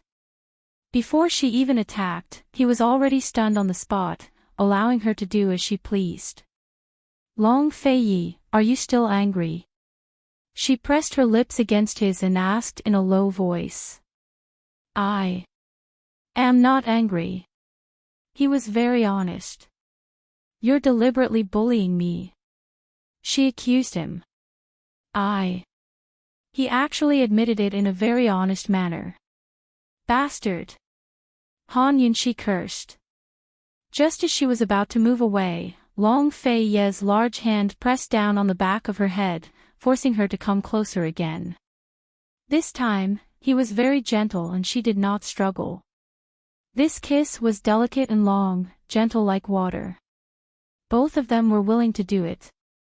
A storm was a kind of mood, and such a calm heart was a kind of enjoyment. It was enough to make one forget oneself. In the end, Long Feiyi gently planted a kiss between Han Yunxi's eyebrows, ending this tender feeling. Han Yunxi reluctantly let go of his neck. The two of them looked at each other. She found it funny and shy, while he found it funny and helpless. He held her waist and said, "Let's go." She recalled his honest appearance just now. As she thought about it, she suddenly discovered a secret. Actually, it was very easy to make this bad man become obedient. Thinking of this, Han Yunxi could not help but burst out laughing. "What are you laughing at?" At this moment, Long Feiyi was not that obedient anymore. "I'm happy." She openly admitted it, but secretly remembered that secret. "Long Feiyi, if you bully me again, I won't let you off." On the way back to the inn, Han Yunxi bought a face veil to cover her swollen lips. Finally, she could raise her head normally. As soon as they reached the door, they saw Tang Li and Chu Shifeng standing guard. "Your Highness, Gu and Lady Lianxin are inside," Chu Shifeng reported in a low voice. Gu had been waiting for a long time, but Lady Lianxin had just arrived. Long Feiyi had long guessed that Lady Lianxin would come from Muingdong. As for Gu, he had nothing to do with the Grand Medicine Testing Convention now that it was over. As for who to invite for the new convention, Wang Gong would have to ask him first. As soon as they entered, the black-robed Gu was the first to ask Long Fei Yi, "Poison lass, what happened to your face?" "It's a bit cold, and I'm afraid of the wind." Han Yunxi tugged at her face veil to cover her nose as well. Lady Lianxin rose to her feet, much less haughty than before. After all, she was the one asking for help. Moreover, Han Yunxi was now the king of medicine's disciple, so her status in the medical community was much higher than before. "Your Highness Duke of Qin, esteemed Wang Fei, this one has an important matter to discuss with you. May I?" Lady Lianxin didn't say it directly, but it was obvious that she wanted Gu to leave. But Gu simply sat back down and laughed coldly. "You're just here to ask for a favor and plead leniency on behalf of Muingdong. What kind of important matter is that?" Lady Lianxin was alarmed. Does Gu Qisha know something? Or perhaps Han Yunxi already knows what happened all those years ago? Muingdong said that Han Yunxi had taken Mute Granny away, but the woman didn't know much either. When Mute Granny and Mu Axayan had written letters, Muingdong had discovered that Mute Granny couldn't read and had asked a servant girl to read her letters. Although Mu Axayan had told Mute Granny many things, Mute Granny had no idea that Mu Axayan had contacted her after she went missing. Even Muingdong was in the dark about that. Mu Axayan was already dead, so she was the only one who knew that Mu Axayan was Lady Tianxin from Tianning's capital city. She was pregnant with the Poison Sect's young sect leader's child and had married Hong Kongan. For the sake of helping Hong Kongan secure a director position, Mu Axayan had sent a secret letter to her. That was how she found out about Mu Axayan's whereabouts and how she'd changed her name to marry into the Han clan. Han Yunxi and Long Fei Yi sat down as well. Gu knew a lot, so Han Yunxi didn't mind his presence. Long Fei Yi knew that it was useless even if he minded. Gu had grown up in Medicine City, so he knew even more than Long Fei Yi. Mu Axayan's relationship with the Poison Sect, and the identity of Han Yunxi's father, perhaps Gu could help them find out so they wouldn't be fooled by Lady Lianxin. As for Western Qin's orphan, Mute Granny was already dead and the Shadow Clan hadn't made a move yet. Seeing Han Yunxi and Long Fei Ye's stance and Gu Qisha's disdainful gaze, Lady Lianxin actually felt a little nervous. It won't be easy for her to lie today. "Lady Lianxin, please speak if you have something to say." Han Yunxi was still very polite. Although Madame Lianxin hesitated, it was only for a moment. In this situation, she decided to speak the truth. After all, at this time, no matter what price she had to pay, she had to protect Muingdong and the Mu family. Chapter 538. The Council of Elders would pass judgment on Xia Dei and Muingdong tomorrow, so Lady Lianxin didn't have time to hesitate. She got straight to the point. "Han Yunxi, your mother, Lady Tianxin, is the Mu family's fourth miss, Mu Axayan. Half of the Mu family's blood flows in your veins. Even if you don't give face to the monk, you still have to give face to the Buddha. You cannot destroy the Mu family." Lady Lianxin assumed that Han Yunxi and the rest would be shocked by her words, but none of them were as calm as the last. They didn't react at all. Actually, the ones who were truly calm were Long Fei Yi and Gu. Han Yunxi was still a little shocked. Although she hadn't gotten a clear answer from Mute Granny, she had always believed that Mu Axayan was Tianxin. Today, it could be said that she was certain. In that case, she and that girl Mu Linger were cousins. No wonder she couldn't bear to be cruel to that girl. You knew all along. You cured Mute Granny's poison." "Mute Granny told you?" Lady Lianxin asked incredulously. At the mention of the antidote, Gu's heart unconsciously throbbed with pain. He looked at Han Yunxi with grievance. Helpless, ever since he and Long Fei Ye's duel, Han Yunxi had never asked about this matter again. What scapegoat? Could it be that he would have to bear it for the rest of his life? Gu felt helpless. Han Yunxi naturally wouldn't reveal Mute Granny's life or death to Lady Lianxin. Her attitude was even more direct than Lady Lianxin's. Back then, my mother asked you to help Hong Kongin obtain a director position. What benefits did she give you? Lady Lianxin's eyes flashed with wariness as she asked, You, how much do you know? What, are you trying to lie to me? I know quite a lot. If you want to lie, take it easy. Actually, Han Yunxi knew that Lady Tianxin and Lady Lianxin were sisters.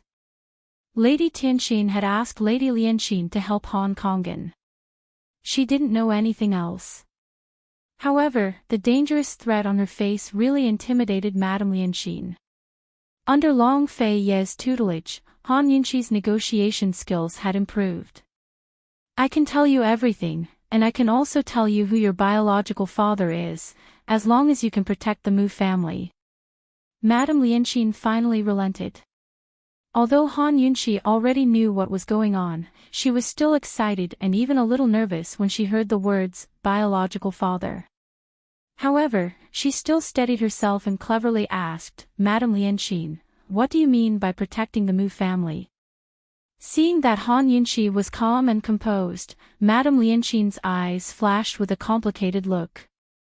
She knew that if she couldn't give Han Yunxi satisfactory conditions, this deal wouldn't be easy to discuss. Of course, Madame Lianxin wasn't someone who was easy to deal with. She hesitated for a moment before probing. Naturally, Mu Yingdong was absolved of all charges. The Mu family is as before. Han Yunxi laughed heartily. Madame Lianxin, you're overestimating this Princess Consort's abilities. First of all, I don't have the final say in Medicine City. Even if I did, the evidence of Hong Kongin colluding with the poison sect is conclusive and obvious to all. How can I convince the public to pardon him? How am I supposed to explain this to your medical city? As long as you agree, this madam will naturally have a way to deal with medical city. Madame Lianxin was very certain. It seems. Madame Lianxin is very popular in medical city. Han Yunxi smiled. Madame Lianxin ignored her sarcasm and continued, Han Yunxi, hasn't your pill fiend pharmacy always wanted Mu Linger? How about this? We'll push the matter of the poison roundworm to the Xie family. As for the agreement between Mu Yingdong and Juni Xie, we'll also push it to the Xie family. We'll say that the Xia family and Juni Xie colluded to set a trap for Mu Yingdong. Mu Yingdong was eager to protect his daughter and in a moment of greed. Before she could finish, Han Yunxi coldly interrupted her, Madame Lianxin, do you think the Wang family and everyone in Medicine City are idiots? Madame Lianxin spoke matter-of-factly, Han Yunxi, you're now the king of medicine's disciple. As long as you say the word, who wouldn't dare play dumb? So you think I, Han Yunxi, am an idiot? You want to trade those lousy secrets of yours for Mu Yingdong's life? Han Yunxi was very disdainful. In truth, she was very curious and wanted nothing more than for Madame Lianxin to spill all her secrets. Madame Lianxin shook her head repeatedly, Han Yunxi, no matter what, Mu Yingdong is still your uncle. You can't just stand by and watch him die. That depends on how much Mu Yingdong is worth. Han Yunxi sneered. Playing the family card with her was useless. You can't be so heartless. Madame Lianxin angrily rebuked.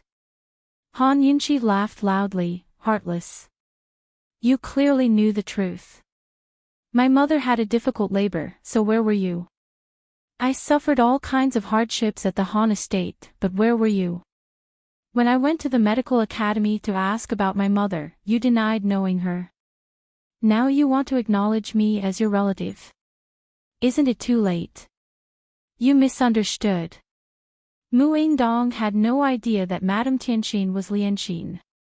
That's why he's been imprisoning Mute Granny so he could lure your mother back. Didn't Mute Granny tell you?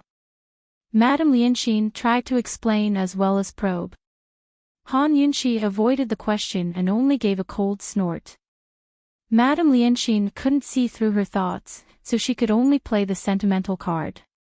When your mother was pregnant with you, she discovered that your father was having an affair with another woman. She chose to leave and changed her name to Mary Han Kongan in Tianning. From then on, Muingdong lost track of your mother's whereabouts.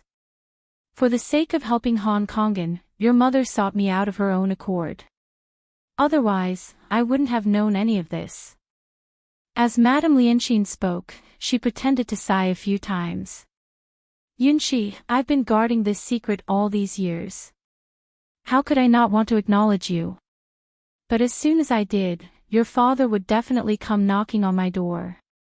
Your mother chose to leave the poison sect and marry Han Kongan just so you could leave the poison sect and live out your life in peace. Madame Lianxin was delighted to see Han Yunxi's serious expression. She continued to explain, I didn't tell your uncle because I was afraid that he wouldn't tolerate you for the sake of the Mu clan's reputation. Don't blame him either. He's the head of the clan and his future prospects are more important than anything else. He had no choice but to imprison Mute Granny so he could lure your mother back. Madame Lianxin paused to wait for Han Yunxi's reaction, but Han Yunxi only looked at her with a taut face. She had no plans to speak. Silence reigned in the room. Long Fei Yi was well aware of the truth. He didn't say a word as he waited for Madame Lianxin to reveal the identity of Han Yunxi's father. Gu, on the other hand, was the most confident and at ease as he played with his bony fingers. He'd long rejected all of this from his heart. No matter who Han Yunxi's father was or whether Han Yunxi was a poison's woman, as long as he liked, Han Yunxi was just Han Yunxi. The silent standoff wasn't just a contest of patience, but confidence as well. After explaining so much, Madame Lianxin had unknowingly lost the initiative. The longer the silence, the more uneasy she felt. In the end, she couldn't help but speak up again. Yunxi, if your mother was still alive, she wouldn't bear to see the Mu clan fall like this. The Mu clan has reached its current state because of the blood, sweat, and tears of generations. Han Yunxi sighed before she finally spoke.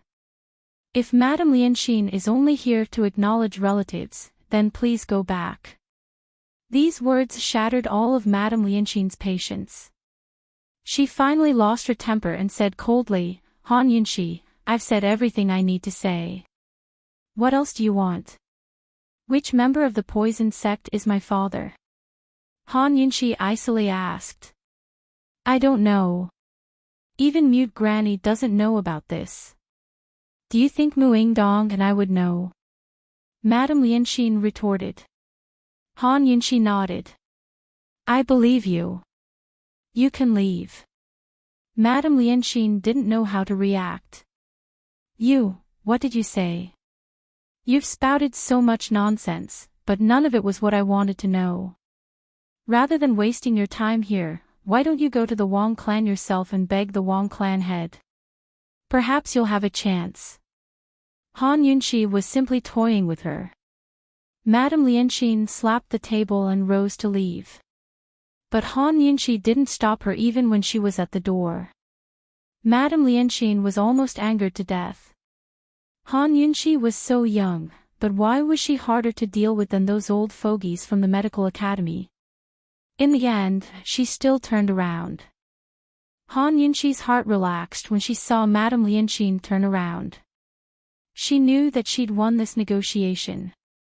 Han Yunxi, when your mother came to beg me for help back then, she gave me something. Perhaps that thing can tell you who your father is. Madame Lianxin finally revealed her greatest bargaining chip.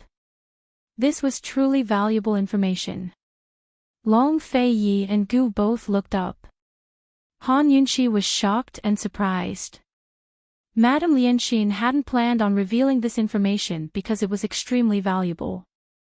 She'd kept it hidden all this time, waiting for the day when she was too old and couldn't survive in the medical academy anymore. Then she'd take it out to curry favor with the academy head. Back then, it was because of that thing that she had helped Mu Axian and promised her to keep the secret. But now that Han Yunxi had forced her to this point, she had no choice but to reveal it. What is it? Why don't you show it to me first? Han Yunxi asked. Madame Lianxin wasn't as friendly as before. Coldly, she said, as long as Mu Yingdong returns to the Mu estate, I'll bring it over myself.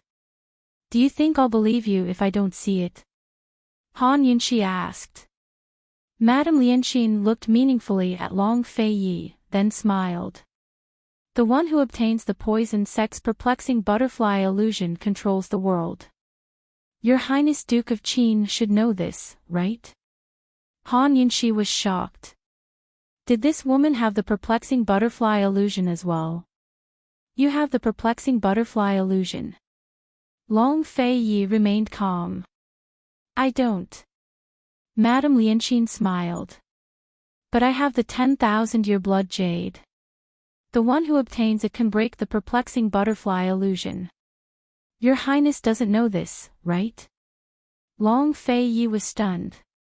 He only knew that the beauty's blood could break the perplexing butterfly illusion, but he'd never heard of the 10,000-year blood jade.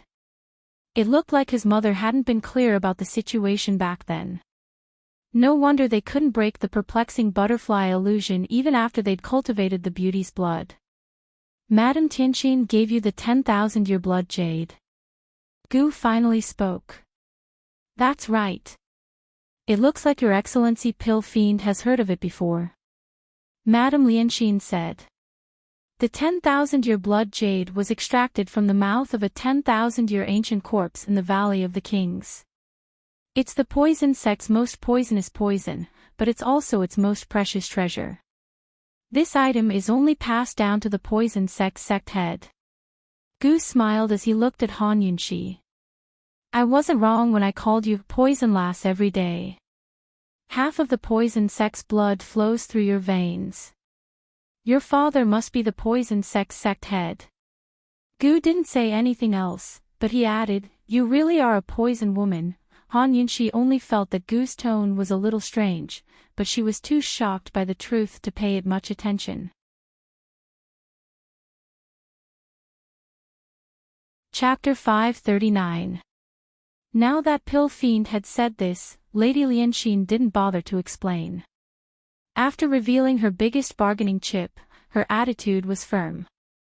Han Yunxi, this is the betrothal token your father gave to your mother. Such an important item should be worth the Mu family at least.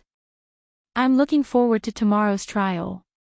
Lady Lianxin left without looking back. She was very confident that even if Han Yunxi didn't care for this item, Long Fei Yi wouldn't give it up.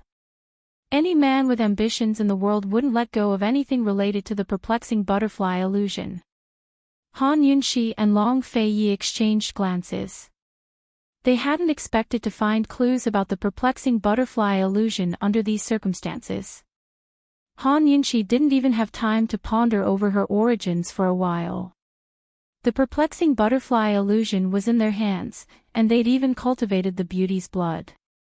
If they could get their hands on the 10,000-year blood jade, would they be able to unravel the secrets hidden within the perplexing butterfly illusion? Han Yunxi grew excited at this thought. Something that even the detox system couldn't unravel had been in her hands for so long. She couldn't bear it. That's strange. Gu suddenly muttered to himself. Han Yunxi and Long Fei Yi both looked at him, thinking the same thing. How much did this guy know about the perplexing butterfly illusion? What's strange? Han Yunxi asked. Gu tore off his mask and asked seriously, your mother took away such an important item. Why didn't your father look for it? Is it because he can't find it, or is he no longer in this world? As he spoke, he muttered to himself, the poison sect has been quiet all these years. Don't tell me they're all dead. Judging from Lady Lianxin's words, she didn't know the whereabouts of this mysterious sect head either. Han Yunxi suddenly thought of Lady Tianqin's death. Was it purely an accident, or did it have something to do with this sect head? If it had something to do with it, why hadn't the sect head come looking for her yet? Thinking about this, Han Yunxi felt that the scales in her heart were tilted for the first time. She was more inclined to believe that Madame Tianxin had died from a difficult birth. Long Fei Yi had been keeping an eye on the poison sect because of the perplexing butterfly illusion. After learning the truth from Mute Granny, he'd sent more people to track down the remnants of the poison sect, but there was still no news. Even the poison sect's forbidden grounds, which had been active more than a decade ago, had fallen silent. Moreover, his mother had stolen the perplexing butterfly illusion from the poison sect back then, but the poison sect hadn't done anything to this day. Long Fei Yi considered all aspects. At this time, his thoughts were similar to Han Yunxi's. Perhaps they will never come. It's good that they never find us.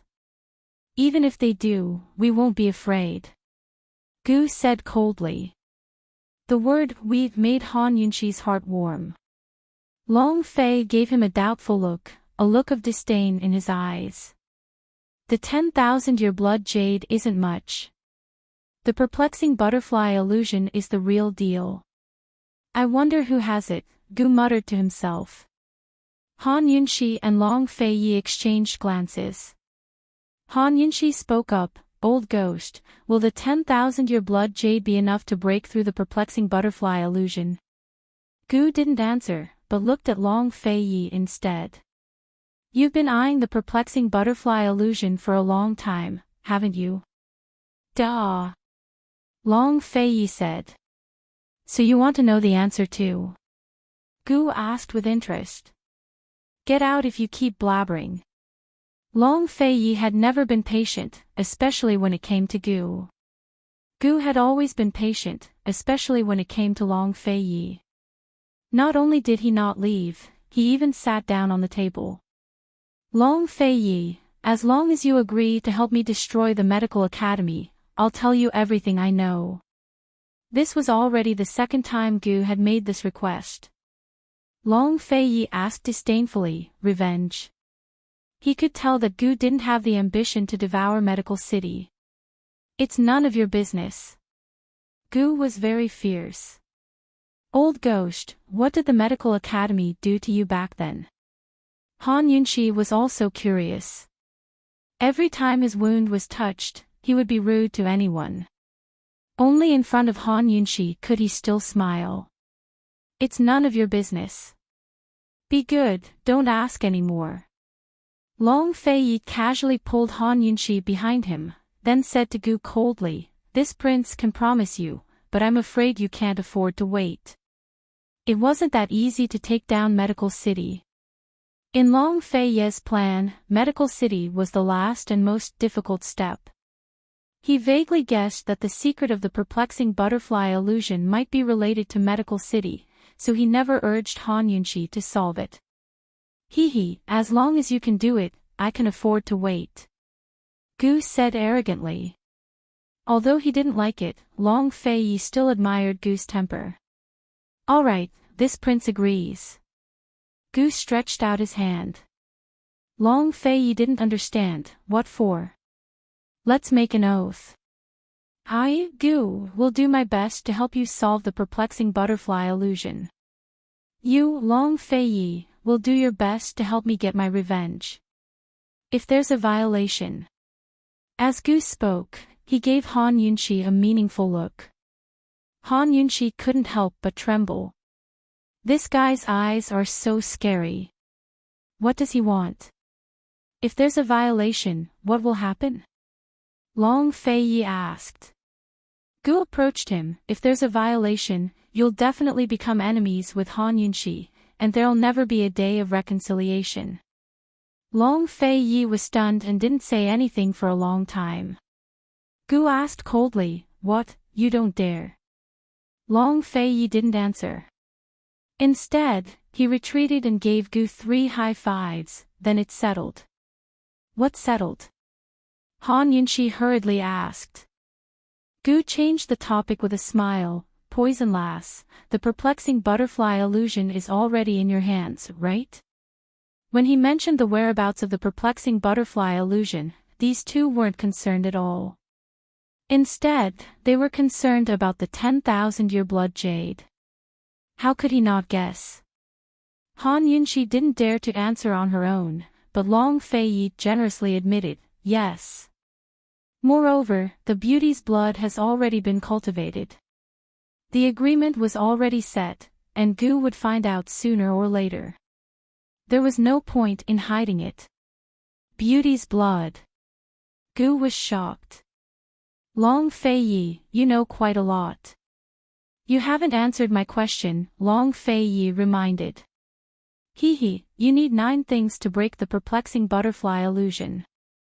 The metal of 10,000 poisons, the wood of 10,000 poisons, the water of 10,000 poisons, the fire of 10,000 poisons, the earth of 10,000 poisons, as well as human blood, corpse blood, beast blood, and what? Han Yunxi asked anxiously. A trace of sadness flashed through Gu's eyes. He smiled. What's the 9th thing? I don't know either. It won't be easy to find the first 8, so take your time. Metal of 10,000 poisons, wood of 10,000 poisons, water of 10,000 poisons, fire of 10,000 poisons, earth of 10,000 poisons. Han Yunxi was very surprised. Although these things were all poisons, she had never heard of them before.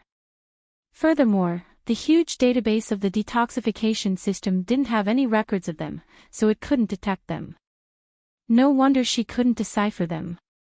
What are these things? Even a professional like Han Yunxi was confused, let alone Long Feiyi. He frowned as he asked. The first 5 are called the 5 elements poisons. They're naturally formed and exist in the 5 forms of metal, wood, water, fire, and earth.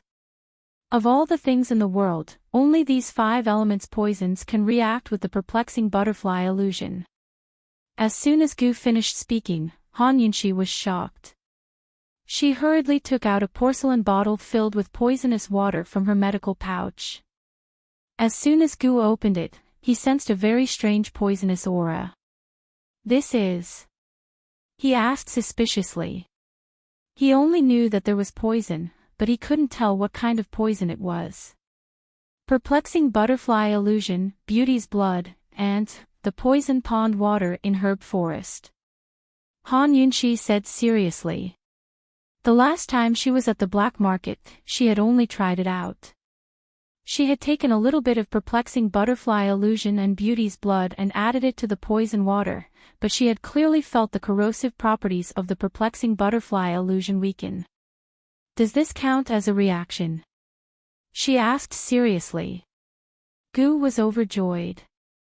That's it. It looks like the water in the poison pond is the water of 10,000 poisons. Poison girl, where did you get this thing? Wasn't the pond dry? Long Feiyi was also about to ask. He had seen the poison pond water instantly disappear with his own eyes. I casually stole a little bit from the side of the pond. Han Yunxi averted her gaze. Fortunately, I stole some back then. Otherwise, I'd probably never be able to find this water again. She only knew that lying in front of these 2 fellows was the hardest thing in the world, but she didn't know that these 2 were the people who trusted her the most in the world. The fight at the poison pond back then had been so chaotic that Long Feiyi couldn't even remember if Han Yunxi had taken any water, but he didn't think too much about it. The earth of 10,000 poisons is in the poison sect's Forbidden Grounds poison storage.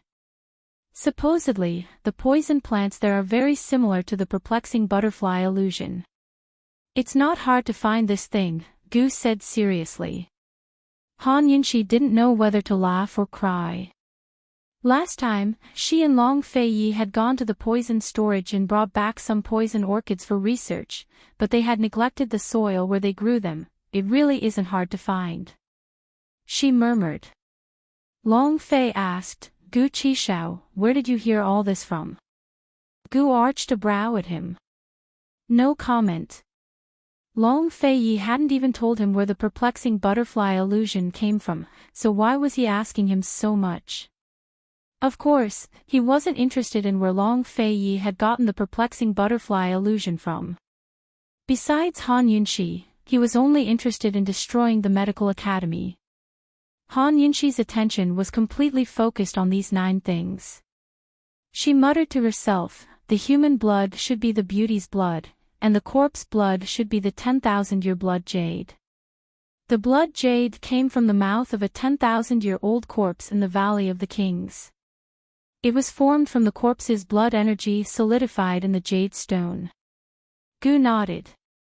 The beast blood is the poisonous blood in that little thing's teeth. It'll take some time to extract its poison. Lil Thing was probably sleeping in Gu Beiyue's arms right now. Han Yunxi had given it some blood last time, but it still hadn't recovered. It wasn't that Han Yunxi hadn't given it any nourishment, but that its special blood not only needed to be nourished by poison plants, but also time. These 3 things are human, corpse, and beast poisons, so the 9th one should also be poison, right? Human, corpse, beast. Han Yunxi looked at Gu suspiciously. What the hell else is there? Gu coughed lightly. How would I know? Let's take our time to investigate. A complicated look flitted across Long Fei Ye's eyes. Seeing that Han Yunxi still wanted to ask, he immediately changed the topic. Let's get the 10,000-year blood jade first. Madame Lianxin had left without looking back after placing such a big bet. How were they supposed to deal with her? Chapter 540. Lady Lianxin had already revealed her trump card, so she wouldn't back down so easily. But Han Yunxi and Long Fei wouldn't back down so easily after finally trampling the Mu clan to death.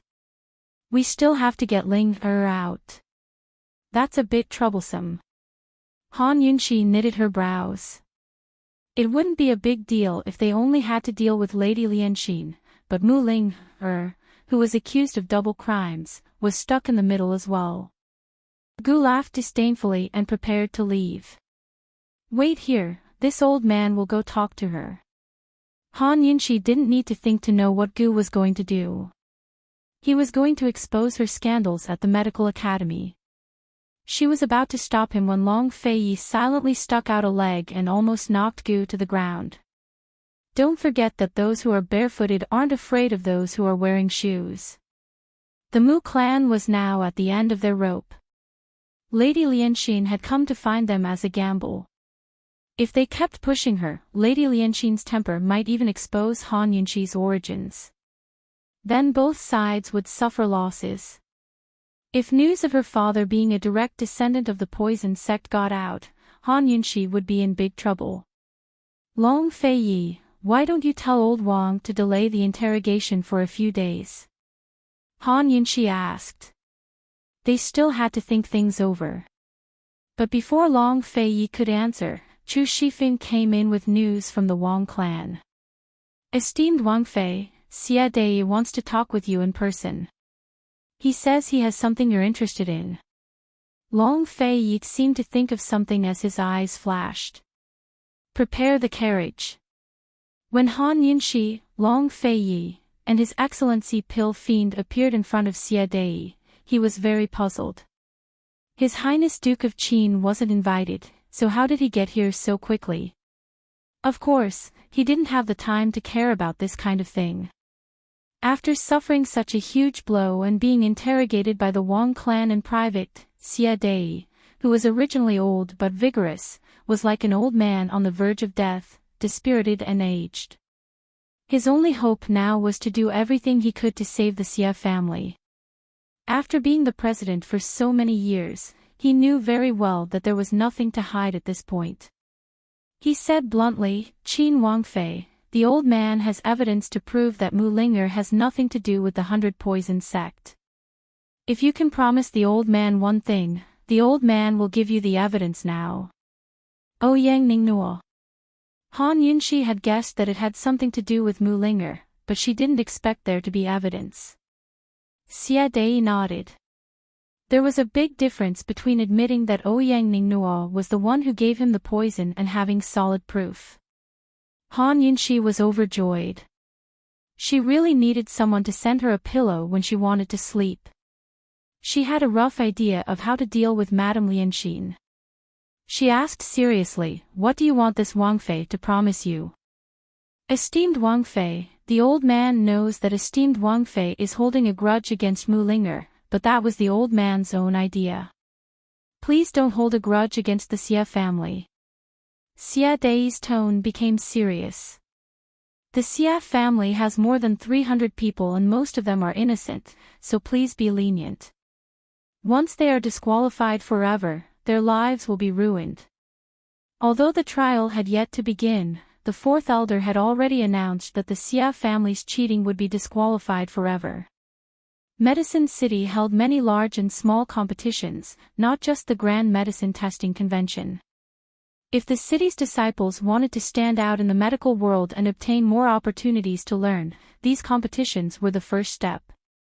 If they couldn't even qualify for the competition, then no matter how talented they were or how hard they worked, it would be difficult for them to stand out.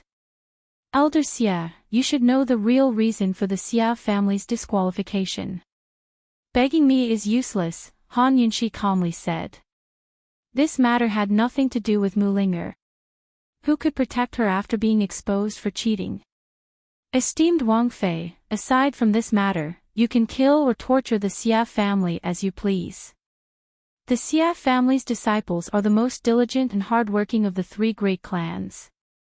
They wake up in the middle of the night and stay in the pharmacy all day for 5 to 10 years. They're innocent." Xia Dei was filled with sorrow.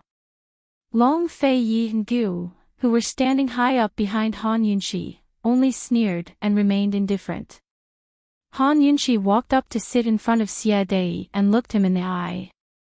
"Elder Xia, you say that the Xia family's disciples wake up in the middle of the night, but do you know that the Wang family's disciples only go to bed in the middle of the night?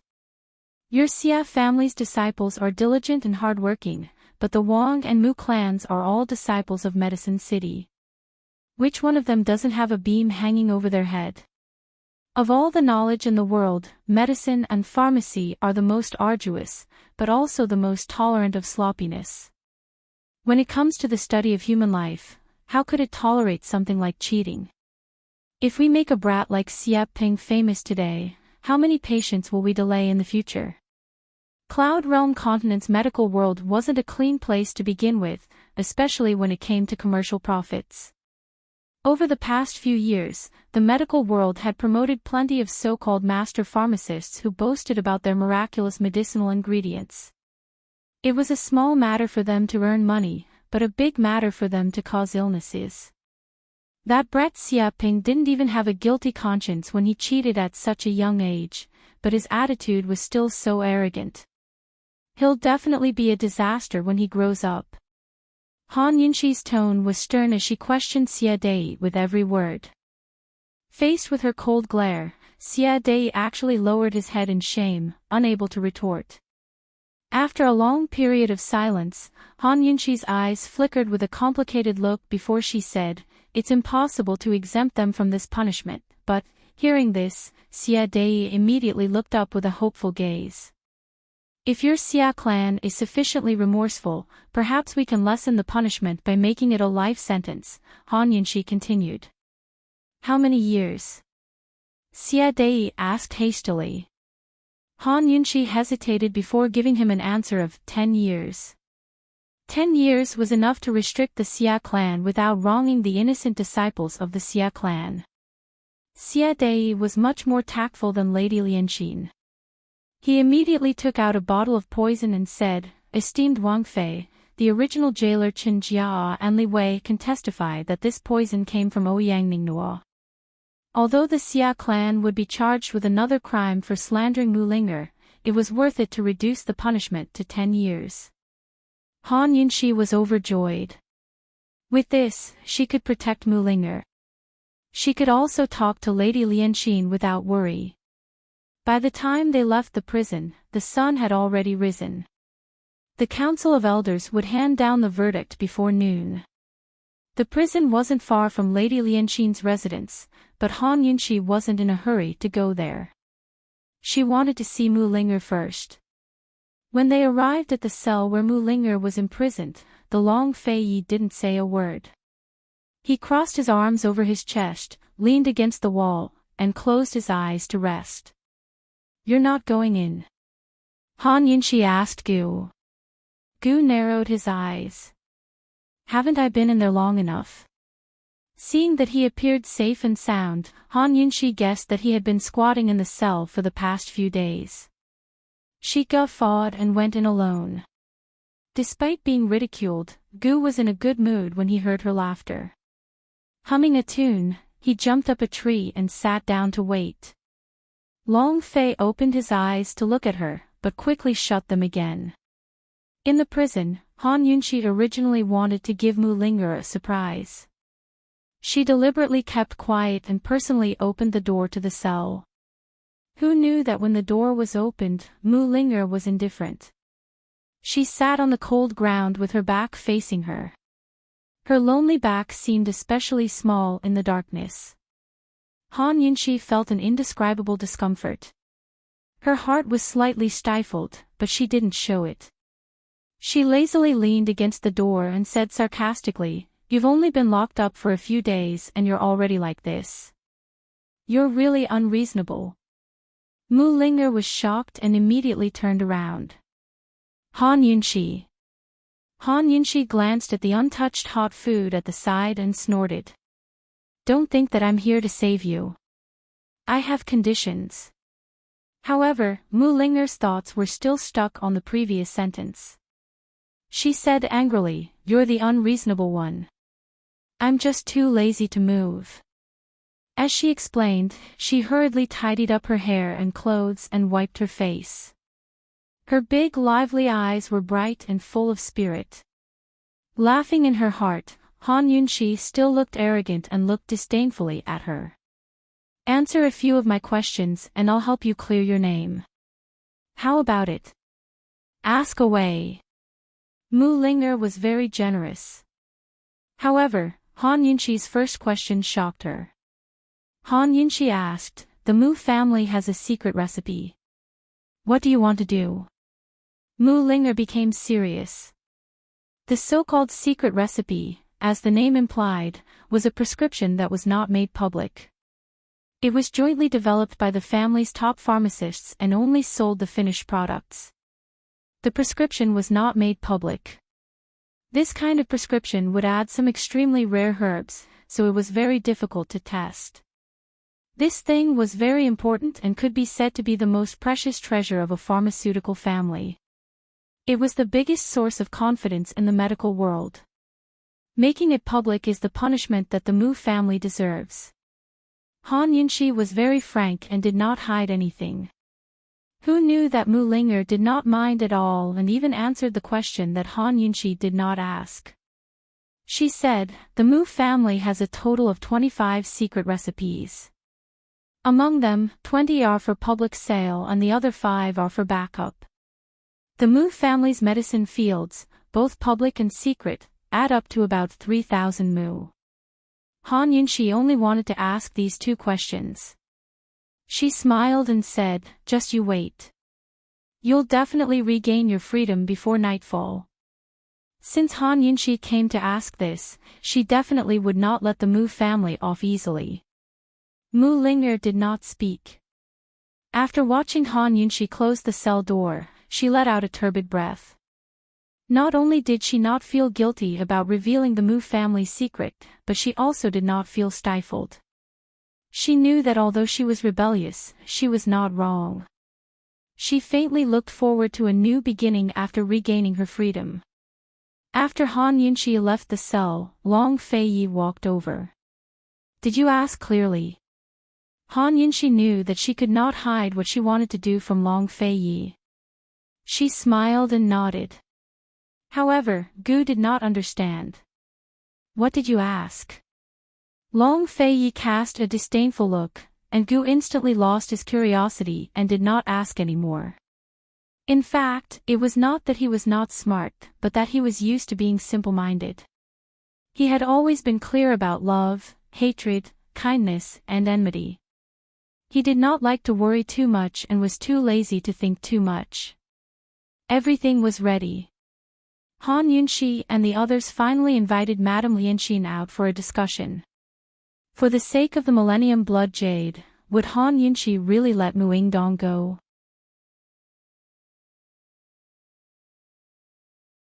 Chapter 541. As Han Yunxi and the rest expected, Lady Lianxin was fighting with her back to the river. Her attitude was very unyielding, so they exchanged a few words before she refused to budge an inch. Moreover, it was almost time for the Council of Elders to hold a public trial. No matter what, we must clear the Mu family's name of colluding with the poison sect. Lady Lianxin was most adamant on this point. If this accusation wasn't cleared, she wouldn't even be able to protect herself, let alone speak up for the Mu family in Medical City. The Medical Academy hated the poison sect to begin with. Add to that the fact that Jun Yixia knew the art of goo cultivation, and Medical City had been secretly investigating this matter for a long time. Poison was a taboo in Medical City, and the art of goo cultivation was even more taboo. Lady Lianxin, can't you be reasonable?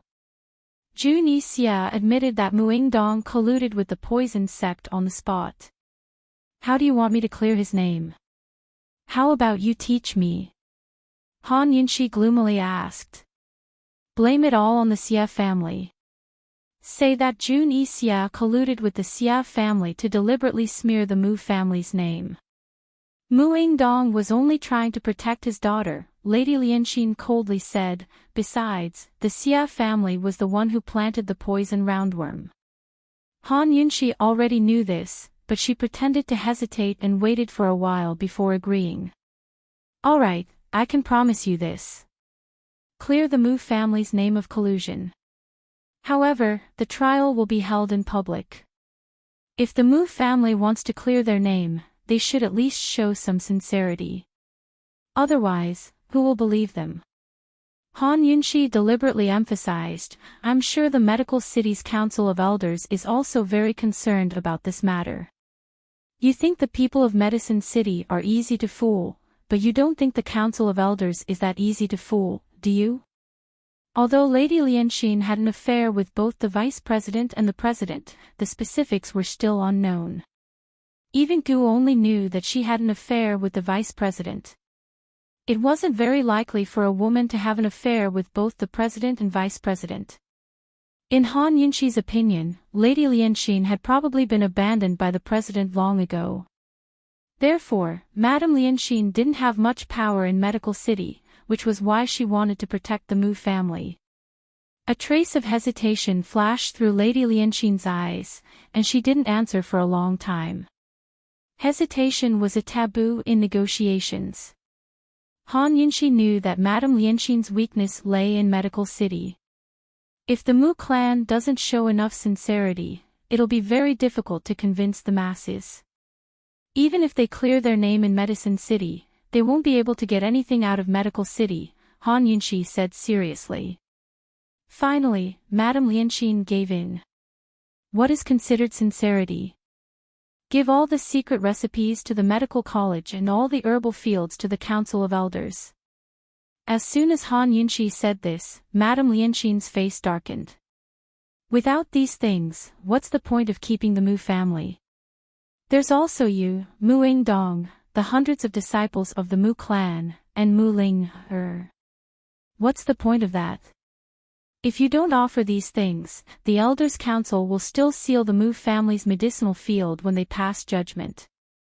Therefore, not only do you have to hand it over, you have to take the initiative to hand it over before the Elder Council judges you, so that Mu Yingdong will take the initiative to admit his mistake. Now that's sincerity. Han Yunxi's tone was sharp and didn't allow for any rebuttal. Her powerful aura actually intimidated Madame Lianxin. She glanced at the sky and said coldly, "There's still 2 hours before the public trial begins. This is the best way to save the Mu clan. Think about it. Madame Lianxin also looked out the window, her thin face solemn. In the end, she agreed. At least the Mu clan still had secret recipes and herbal fields that hadn't been made public. They wouldn't be left with nothing. She took out a brocade box from her sleeve. This is that thing. Han Yunxi opened the box and saw a blood-red oval-shaped jade lying inside. It was only the size of a thumb and was sparkling and translucent. The traces of blood inside were clearly visible, and it emitted an indescribably mysterious aura. The detoxification system didn't alert her that it was poisonous. She secretly activated the deep scanning function to detect the presence of the poison. However, just like the poisonous water and soil from before, she only knew that it was poisonous, but didn't know what kind of poison it was. She was still very cautious and handed it over to Gu. Inspect the goods. Gu was familiar with this item. He picked it up and fiddled with it a few times before nodding, confirming that it was genuine. Can we go to the Council of Elders now? After the discussion, Madame Lianxin finally realized that time was pressing. They hurried to the Council of Elders before the public trial. Han Yunxi and Long Feiyi didn't reveal their relationship with the Wang clan. Han Yunxi used her identity as the King of Medicine's disciple and pretended to negotiate with Elder Wang and the two elders in front of Madame Lianxin. Of course, the negotiation was successful. When there was only a joss stick's worth of time left before the public trial, Mu Yingdong proposed that he was willing to donate all of the Mu clan's secret recipes to the medical academy for doctors to treat illnesses.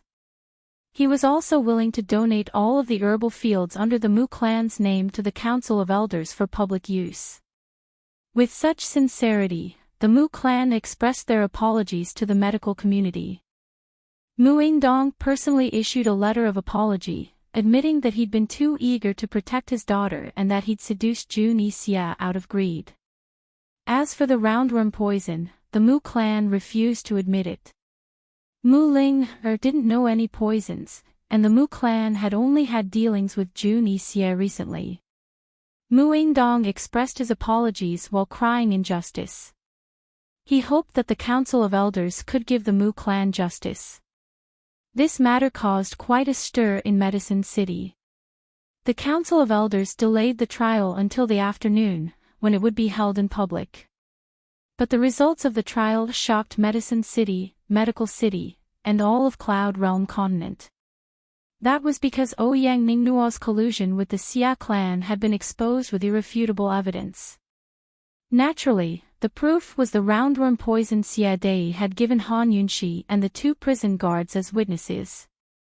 The fact that Ouyang Ningnuo had become Cloud Realm Continent's biggest medicine merchant and colluded with the three great clans of Medicine City was already big news. But even the stupidest person would ask where Ouyang Ningnuo's roundworm poison had come from. The Council of Elders only investigated the Xia clan for colluding with Ouyang Ningnuo to frame Mu Ling, but didn't ask where Ouyang Ningnuo had gotten his poison. But this decision left everyone with plenty of room for imagination. Some guessed that Ouyang Ningnuo and Jun Yixia were in cahoots to play with the Mu and Xia clans. Others guessed that Ouyang Ningnuo and Jun Yixia were in cahoots, but they couldn't split the spoils evenly. That was why both sides suffered losses. Others guessed that Ouyang Ningnuo and Jun Yixia were in cahoots, but because they both liked Mu Ling, they became rivals in love and fell out with each other in the end. There were plenty of guesses, but none of them could be separated from the fact that Ouyang Ningnuo was in cahoots with the 100 Poison sect leader. The Xia clan was fined 1,000 mu of their medicinal fields and removed from their positions in the Council of Elders.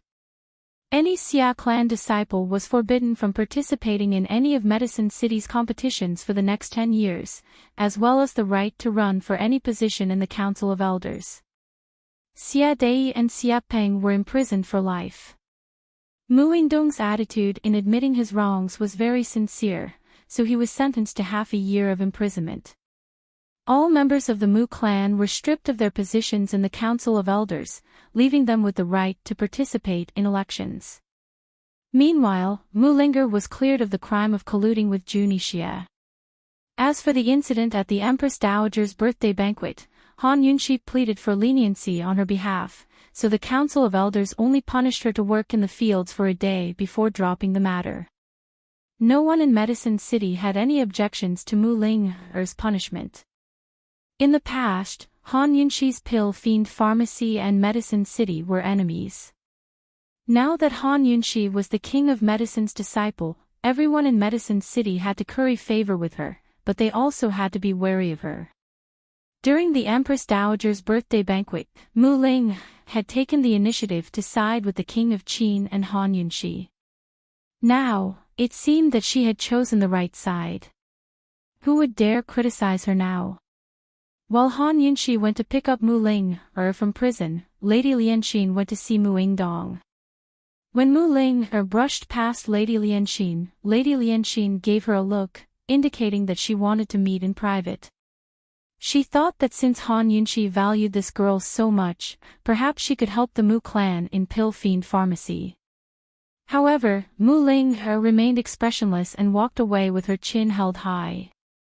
Lady Lianxin had no idea that Mu Ling and Han Yunxi were close friends. Furious, she went straight to Mu Yingdong. Mu Yingdong was also puzzled when this matter was brought up. He knew that Mu Ling and Han Yunxi were close friends, but he didn't know how close they were. The brother and sister chatted. Although the Mu clan had nothing, they still had some secret stashes. We'll hold back for the next 6 months. First, we'll test the children, and second, we'll put on a show to avoid suspicion. Once I'm out of prison, we'll come up with a plan. With the 5 secret recipes and several hundred mu of high-yield medicine fields in the south of the city, my Mu clan's disciples will be able to make a comeback easily. Mu Yingdong was very confident. Lady Lianxin nodded. She agreed to Han Yunxi's request because of this confidence. While the siblings were discussing, the Council of Elders sent someone to deliver a list for Mu Yingdong to sign. This list contained all of the Mu clan's secret recipes and medicine fields. Mu Yingdong only glanced at it before signing. Lady Lianxin had always been cautious, so she took the list and examined it one by one. Who knew that at the end, she would discover the 5 secret recipes and medicine fields in the south of the city. Lady Lianxin felt as if she had been struck by lightning.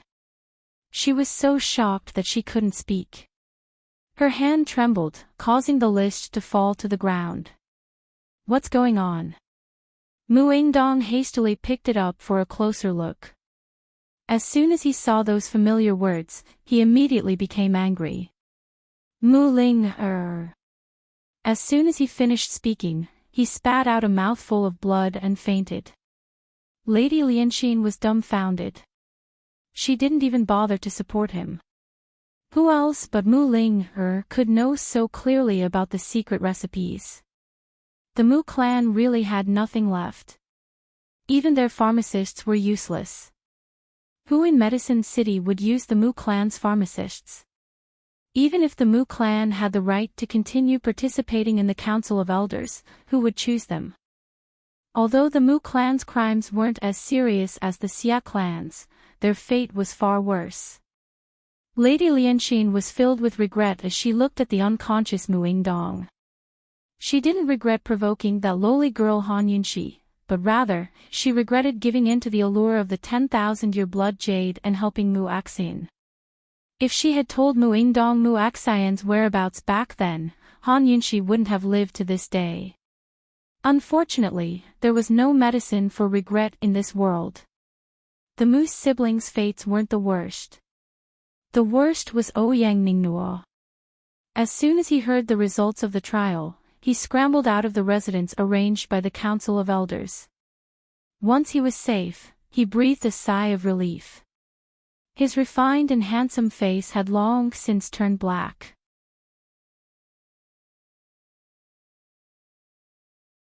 Chapter 542. Han Yunxi, Long Fei Yi, just you wait. Ouyang Ningnuo raised his head and roared. The anger in his chest had yet to subside. He had always been able to keep his composure, and he was the type of person who could afford to lose. But this time, he had lost too miserably. Once he got involved with the 100 Poisons sect, how was he supposed to do business with the rest of Cloud Realm continent? One of his most profitable businesses, medicinal ingredients, would be the first to collapse. Other troubles would follow. The entire Cloud Realm Trade Consortium could very well be destroyed because of him. After all, the consortium didn't belong to him alone, so he couldn't bear the responsibility. Ouyang Ning Nuo was racking his brains for a solution when a few masked women dressed in green flew towards him. These were the high-level servants of Cloud Realm Trade Consortium, the green-robed slaves. The leader of the group said respectfully, "Young Master Nuo, the master has already sent Miss Jing over. You, please return." Ouyang Ning Nuo furrowed his brows as he hesitated to speak. In the end, he left with the green-robed slaves. Soon enough, Han Yunxi and the rest received news from Wang Gong that Cloud Realm Trade Consortium had removed Ouyang Ning Nuo from his position as acting president. They'd sent a female executive named Ouyang Ning Jing to apologize to the Council of Elders and say that they'd yield 20% of their profits for the next 3 years. They sure move fast. Gu laughed coldly. After all, they'd only just returned to the inn from the prison cells. Ouyang Ning Nuo is the acting president? What a joke. As the name implied, the acting president was just a figurehead in name. He didn't actually manage the affairs of the consortium, while the acting president was the one in charge. Ouyang Ning Nuo had always been the president of Cloud Realm Trade Consortium to the public, but now he'd made a mistake and become the acting president. Why didn't the consortium call him a temporary worker instead? Despite her dissatisfaction, Han Yunxi knew that Medicine City wouldn't be able to refuse Cloud Realm Trade Consortium's cooperation in the short term. Medicine City and Cloud Realm Trade Consortium had been doing business for decades, so their interests were intertwined and complicated. Medicine City couldn't afford to lose them all at once. Long Fei Ye's conditions of a year for Wang Gong were already harsh enough. Han Yunxi was very happy to teach Ouyang Ning Nuo a lesson this time. Ouyang Ning Jing. As expected, Cloud Realm Trade Consortium doesn't belong to him alone. Long Fei Ye's lips quirked up into a cold smile. Without a doubt, this was a breakthrough in his investigation of Cloud Realm Trade Consortium. Gu wasn't interested in Ouyang Ning Nuo. His mind was preoccupied with the perplexing butterfly illusion. He couldn't wait to decipher it so he could urge Long Fei Yi to attack Medical City. Poison Lass, hurry up and take out the 10,000-year blood jade to play with, he urged anxiously. Han Yunxi and Long Fei Yi hadn't forgotten about the matter.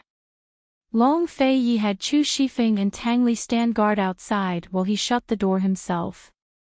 Han Yunxi took out a pile of glass bottles and jars, a bottle of perplexing butterfly illusion, a bottle of beauty's blood, a bottle of water of 10,000 poisons, a few drops of perplexing butterfly illusion mixed with beauty's blood to create beauty's tears, a mixture of perplexing butterfly illusion and water of 10,000 poisons, a mixture of beauty's tears and water of 10,000 poisons, as well as a mixture of perplexing butterfly illusion, beauty's blood, and water of 10,000 poisons. Long Fei Yi was a layman, but even he was confused at the sight. He only found it troublesome, but Gu could tell the difference at a glance. He took out a small glass plate and poured out the contents of the bottles one by one. Only then did Han Yunxi notice the difference. She saw that the mixture of perplexing butterfly illusion and water of 10,000 poisons had solidified into a teardrop that was very similar in shape to Beauty's tears. She had already mixed the two things together last time at the black market, but had been too focused on the poison to notice its shape. She quickly examined the other mixtures, but found nothing out of the ordinary. However, Gu was doing the same thing. The two of them finished examining the mixtures at practically the same time. They looked at each other in tacit understanding. Han Yunshi placed the 10,000-year blood jade on a clean porcelain plate. Han Yunshi took a drop of perplexing butterfly illusion and dripped it on the 10,000-year blood jade.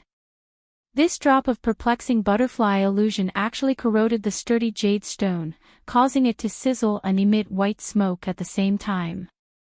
When the white smoke dissipated, the thumb-sized blood-colored jade had been corroded into a small teardrop the size of a teardrop. The water of 10,000 poisons, beauty's blood, 10,000-year blood jade, and perplexing butterfly illusion were all mixed together.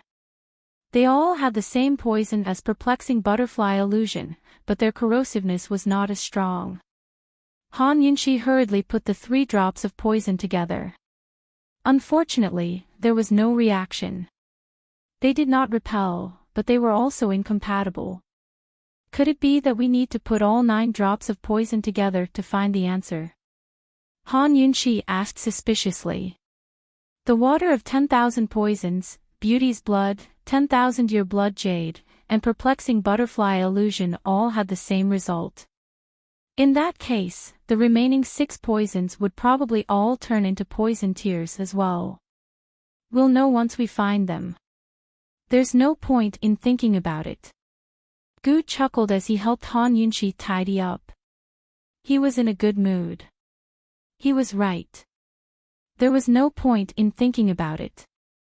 Before they found all the ingredients, they would not be able to solve it. After a short while, he finished tidying up everything. He placed the 3 drops of poison tears in a glass bottle, separated some perplexing butterfly illusion from the remaining mixtures, and put them away. Han Yunshi saw how nimble Gu was. She suddenly realized that even if she kept Bailey Mingxiang and Su Xiaoyu as assistants, she wouldn't be as useful as Gu. Of course, Han Yunshi didn't dare let Long Fei Yi know about this. What she didn't know was that Long Fei Yi, who had been silently watching from the side, had an ugly expression on his face. As a layman, he didn't like the tacit understanding between her and Gu at all. Han Yunshi placed the 2 glass bottles in her medical pouch and was done with it. Thanks. TSK, when did you become so polite? Gu chuckled. Han Yunshi rolled her eyes at him. As expected, she couldn't be too serious when dealing with this guy. Poison lass, there's nothing left for us to do in Medicine City. Let's go, we're going to Medical City right now. Gu was in a rush to find the earth of 10,000 poisons in the poison sex poison grounds. However, before Han Yunshi could reply, Long Fei Yi cut her off cold. You go by yourself. This prince still has matters to attend to in Medicine City. Gu replied offhandedly, it's not like I'm asking you to go. Long Fei Yi's eyes turned cold as he looked at Han Yunshi. Actually, Han Yunshi wanted to refuse because they still had matters to take care of in Medicine City. The cooperation between Medicine City and Pill Fiend Pharmacy still needed to be discussed. Moreover, she needed to personally bring Mu Linger back to Pill Fiend Pharmacy before she could feel at ease. But now that she was stuck between Long Fei Yi and Gu, she suddenly didn't know what to say. If they wanted to fight, they could do it themselves. Why drag her into it? You guys can discuss the perplexing butterfly illusion among yourselves. I'm going to eat, I'm so hungry. So saying, she slipped out the door while Long Fei Yi wasn't paying attention. An hour later, Han Yunshi returned with some snacks. She even packed some for them, only to see Gu squatting by the door while Long Fei Yi was drinking tea inside. Actually, Gu and Long Fei Yi had only exchanged one sentence in the past hour, and it was the Long Fei Yi who'd said it. He said, "It's fine if you don't go. This prince isn't in a hurry." Gu grumbled, then squatted by the door. You, what are you doing? Han Yunshi asked suspiciously. I'm waiting for you to come back and say goodbye, idiot. Gu didn't say anything. He simply snatched the food from her hands and squatted by the door to eat with relish. He finished 2 servings of food and was very satisfied. Only then did he stand up. Poison lass, wait for my good news. With a dashing wave of his hand, he left without looking back. Han Yunxi didn't know whether to laugh or cry. She couldn't help but chase after him. That thing is in the poison sect's underground palace. There's a secret passage that leads to a cliff filled with poison orchids. Actually, Han Yunxi wanted to wait until they were done with their business in Medicine City before they went together. However, she guessed that Long Fei Yi wouldn't go. After all, that place was no longer dangerous. Long Fei Yi would at most send someone over. It was good that Gu went. He was familiar with poisons, so he should be able to retrieve the earth of 10,000 poisons. Also, Long Fei Yi blocked the secret passage. It's hard to open it with big rocks. We ran into people from Western Zhou's Chu clan on our way back last time, so you should be careful, Han Yunxi reminded him. Silly, your Chi brother grew up in that mountain forest. Which part of it isn't familiar to me? Although Gu didn't need the reminder, Han Yunxi's words warmed his heart. Even his bewitching smile warmed up like the sun. Let's go. He handsomely put on his black hood and happily left. Whether it was Long Fei Yi, Han Yunxi, or Gu himself, none of them paid much attention to this trip to the poison sect. But in reality, Gu's trip hadn't gone smoothly. After Gu left, Han Yunxi turned around to see Long Fei Yi standing behind her at some point, quietly watching her. Han Yunxi hadn't done anything at all, but she suddenly felt guilty under his gaze. It wasn't that she was weak, but that Long Fei Yi's gaze was just too frightening. Doing her best to ignore the fear in her heart, Han Yunxi smiled as she walked over. I'll go eat with you. I already had the waiter bring it up, Long Fei Yi said mildly. Han Yunxi thought that this petty guy wouldn't let her off so easily, but he entered the room without saying a word. She followed him in and sat down beside him. Both of them were silent. Perhaps it was because she'd gotten used to Long Fei Yi's abuse, but Han Yunxi wasn't used to his generosity. Actually, Long Fei Yi didn't talk much. The two of them were often silent, but this time, Han Yunxi couldn't help but feel that something wasn't right with Long Fei Yi. She was about to speak when the waiter brought the dishes over. As soon as the dishes were placed on the table, Han Yunxi was dumbfounded. There were 10 dishes and 1 soup on the table: hot and sour rainbow soup, hot and sour vermicelli, vinegar cabbage, vinegar pork ribs, vinegar shredded potatoes, vinegar mao, vinegar 3 delicacies, vinegar osmanthus fish, vinegar lotus root slices, vinegar shrimp, and vinegar old hen. Han Yunxi hadn't even started eating when she choked on the vinegar smell. She couldn't eat at all. She recalled the vinegar pastries she'd made before. They were so weak compared to this. Long Fei Yi glanced at her and handed over a pair of chopsticks.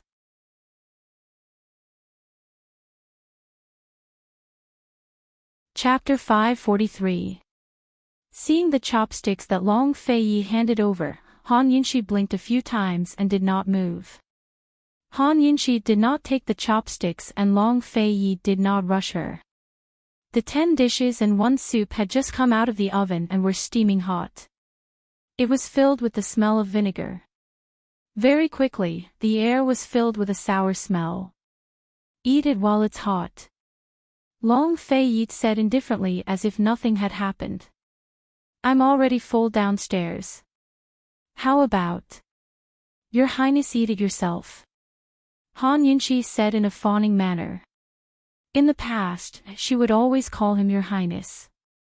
She would only call him by his full name when she was serious or angry, but recently, she would often call him Your Highness when she felt guilty. This king will eat it himself? Long Fei Yi asked with interest. Han Yunxi maintained her faint smile, but her smile was filled with a guilty conscience and she did not dare answer. Are you sure you don't want to eat? Long Fei Yi asked again. Although his tone was indifferent, the threat in it did not lose to the smell of vinegar in the room. Han Yunxi was about to cry. The sour pastries she gave him before could not be seen. She would only know the taste after eating them. It could be considered a conspiracy.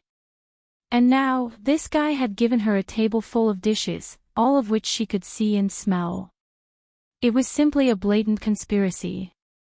A conspiracy was to sulk, but an open conspiracy was to tell you that this king was very unhappy. Seeing that Han Yunxi did not reply, Long Fei-yi did not force her. He silently took back his chopsticks and scooped up a small bowl of hot and sour rainbow soup to slowly taste. He was letting her go like this. Han Yunxi felt like she was thinking too much. She lowered her head and picked up her own chopsticks. She liked sweet pastries and she liked the original Cantonese dishes. Facing the table full of vinegar, she did not know what to eat, so she randomly picked up the vinegar old hen closest to her. This vinegar old hen was not like the chicken soup Long Fei-yi had Mama Zhao make for her. It was stir-fried shredded chicken. If the vinegar smell was ignored, it looked quite good. Long Fei-yi glanced over and frowned, but didn't say anything. Han Yunxi picked up a piece of shredded chicken and sniffed it. She almost vomited. The sour smell could be described as strong. Long Fei-yi looked at it again. His handsome brow wrinkled tighter, but he still didn't make a sound. Han Yunxi's little face was sad. Although she was very unwilling, she still forced herself to eat the shredded chicken. It was fine when it first entered her mouth. Only her taste buds were protesting, but after a few bites, her teeth were protesting as well. The more Han Yunxi chewed, the more disgusted she felt. She felt that this was something that had gone bad. He really wanted to swallow it in one gulp and end all troubles, but he just couldn't force himself to do it. After swallowing it down his throat several times, he finally couldn't stand the taste and vomited it back out. Han Yunxi wanted to eat it with rice, but only then did she realize that there was no rice in the 10 dishes and a soup. Where's the promised food? Sob sob, at this moment, there was only one thought in her mind. She didn't want to vomit or cry, but... Your Highness Duke of Qinxia knows her mistake. She looked at Long Fei-yi with a wronged expression, only to see that Long Fei-yi was also looking at her. His expression was very ugly. Han Yunxi accepted her fate and silently lowered her head. Unexpectedly, Long Fei-yi angrily said, "Why aren't you spitting it out? Stupid woman." Han Yunxi felt as if she had been pardoned. She quickly spat it out. Just as she was about to speak, Long Fei-yi had already poured a cup of warm water. He coldly ordered, "Rinse your mouth." The atmosphere was very serious. This guy clearly looked fierce, but Han Yunxi suddenly smiled. Her mouth was sour, but her heart was as sweet as honey. Oh. She obediently rinsed her mouth. Long Fei-yi continued to stare at her with a frown, as if he was supervising her. It wasn't until Han Yunxi rinsed her mouth clean that he ladled a bowl of soup.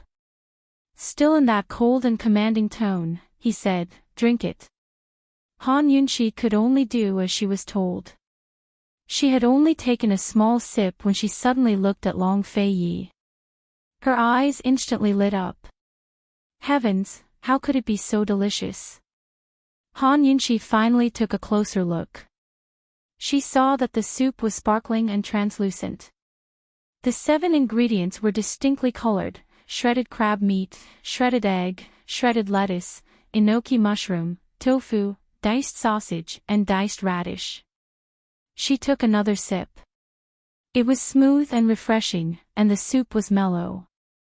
Although there was a peppery taste, it wasn't too strong and didn't cover up the fresh taste of the 7 ingredients. It could be said that it was slightly spicy in the sour, but the spiciness didn't cover up the freshness. How could there be such a delicious soup? She couldn't stop at all. Long Fei-yi sat back down and continued to drink the soup silently. Han Yunxi suddenly realized.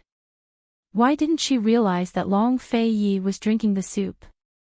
Wouldn't it be fine if she drank it with him? Why did she pick the vinegar old hen? She was so stupid that she wanted to cry. She looked at Long Fei and didn't know what to say. Long Fei rolled his eyes at her and said cold, "Aren't you going to drink it while it's hot?" Han Yunxi didn't say anything. She just stared at him. Her smile earlier was sour and sweet, but now she couldn't smile. Because her heart was palpitating. "Why are you in a daze? Hurry up and drink it," Long Fei asked unhappily. It was such a cold day. She had to drink the soup while it was hot.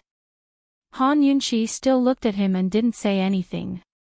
Long Fei had had enough of her stupidity. His face was gloomy. Just as he was about to speak, Han Yunxi suddenly said, "Long Fei, I love you so much." Bam! The bowl in Long Fei's hand fell on the table, and the soup spilled all over the table. He hurriedly got up and coughed awkwardly to ease the awkwardness. Who knew that the bowl on the table would suddenly roll to the ground, breaking the silence in the room with a bam? Han Yunxi's lips curled upwards. Long Fei coughed repeatedly, obviously at a loss. Of course, this was only for a moment. He quickly sat down calmly. Han Yunxi looked at him and said, "Long Fei, I love you so much." It seemed like she was teasing him, but she was actually serious. His heart for the world was huge enough to conquer the entire continent. But his heart for her was very, very small. It was so small that he didn't even care about a bowl of soup, a piece of jewelry, a single movement, or a single word. "Long Fei, I love you so much." She looked into his deep eyes and insisted on an answer. His expression was still stern, but in the end he said, "Your lordship knew long ago." As he spoke, he placed the soup in front of her again. It was obvious that he wanted to gag her. How could someone as cold as her get used to such direct and passionate confessions? If Han Yunxi kept pushing him, he'd probably lose his composure again. How could it be so easy for the Duke of Qin to confess his love? Han Yunxi knew his personality better than anyone else. Since she hadn't been punished yet, she should have been secretly laughing long ago. She didn't dare to ask for a yard after getting an inch. She drank the delicious rainbow-colored soup with satisfaction. Very soon, a waiter arrived with rice. Chu Shifeng and Tang Li waited outside until they caught a whiff of the sourness in the room. They stared at each other for a long time before Tang Li spoke up. "How many months has it been?" Chu Shifeng did his best to remember. As far as he knew, these two masters were so busy that they didn't even have time to sleep. It wasn't very likely that they'd have time to make a baby. Moreover, His Highness Duke of Qin doted on his wife to no end. If she was pregnant, why would he allow esteemed Wang Fei to run around everywhere? "That's not very likely, is it?" Chu Shifeng replied. "Then why is it so sour?" Tang Li didn't understand. Chu Shifeng didn't understand either, so he did his best to recall. Finally, he remembered that His Highness Duke of Qin had kicked him viciously when he went to Jiangnan's Plum Blossom Sea that night. Could it be that night? Chu Shifeng muttered to himself. Which day? Tang Li didn't understand. As far as he knew, Long Fei couldn't possibly be expecting a child so soon. Han Yunxi was already a weak spot for him to worry about. Maybe it wasn't just that day. They stayed at the Plum Blossom Sea for a few days, Chu Shifeng muttered to himself. Thus, the two of them huddled together to discuss Han Yunxi's stomach and forgot to eat. Inside the room, Han Yunxi had long eaten her fill. Long Fei had returned to his usual self as if nothing had happened. Still, Han Yunxi would remember the taste of this seven-colored soup for the rest of her life. Long Fei would remember her words 3 times. "Tomorrow, I'll talk to Wang Gong about the cooperation between Medicine City and Pill Fiend Pharmacy." I'll have Chu Shifeng send Mu Ling or back to South Ning. Long Fei Yi paused before saying, let's take a trip to Celestial Mountain. Han Yunxi was surprised. She assumed that Long Fei Yi would follow her back to South Ning. Something happened at Celestial Mountain? She asked doubtfully. Actually, she'd been curious for a long time. If she guessed correctly, Duanmu Yao should still be there. Didn't I promise you before? It's just the right time to go up the mountain. If we delay any longer, we'll have to wait until next year, Long Fei Yi explained. Celestial Mountain was located in the extreme northwest of Cloud Realm Continent, west of Western Zhou and Medical City. Its peaks were extremely high above sea level, and its 7 peaks were covered in snow all year round. Snow was thickest between winter and spring, making it difficult to climb or descend. Even Celestial Mountain disciples wouldn't leave the mountain unless it was an emergency. Han Yunxi hadn't forgotten about the bet she'd made with Long Fei Yi and tricked him. All right. We'll leave tomorrow, she agreed happily. She didn't force Long Fei Yi to tell her about many things. It was fine as long as he was willing to tell her slowly. She should be able to see Long Fei Yi's master on this trip to Celestial Mountain. Anyone who could teach Long Fei Yi to be so skilled in martial arts was definitely worthy of respect. Han Yunxi was looking forward to meeting him. She sat closer and murmured, Long Fei Yi, it looks like I have nothing to do with Western Qin's imperial clan.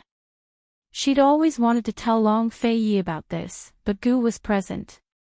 It wasn't easy to bring it up, so she dragged it on until now. Her mother was from Medicine City, while her father was from the Poison Sect. Neither of them had anything to do with Western Qin. It looked like the Shadow Clan member had come for Lil Thing. Long Fei Yi's hands tightened on the armrest, but Han Yunxi didn't notice. He nodded decisively. Han Yunxi sighed. What a pity.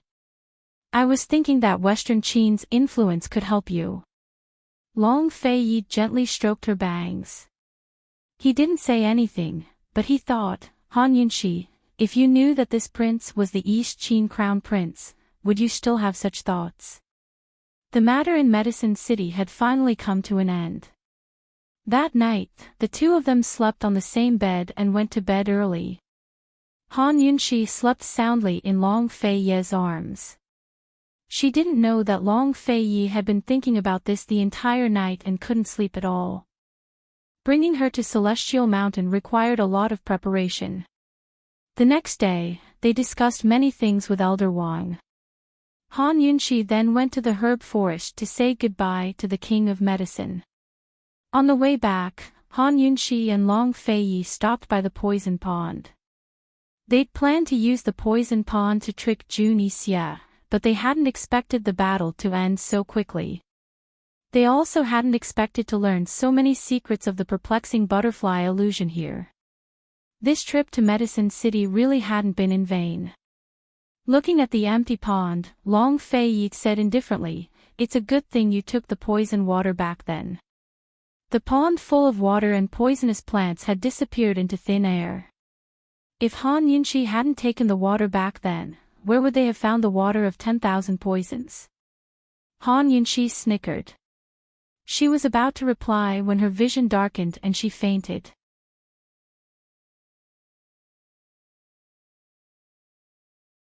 Chapter 544.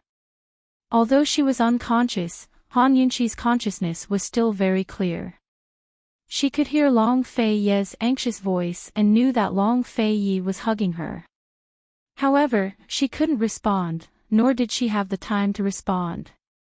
She only felt an overwhelming flood coming towards her. She instinctively wanted to escape, but there was nowhere to run. She was surrounded by water in all directions. She knew that this was poisonous water. Could it be that there was a problem with the poisonous pool? Suddenly, a huge wave came crashing down and Han Yunxi completely lost consciousness. It was as if the exhaustion accumulated over the past few months had exploded as she fell into a deep sleep.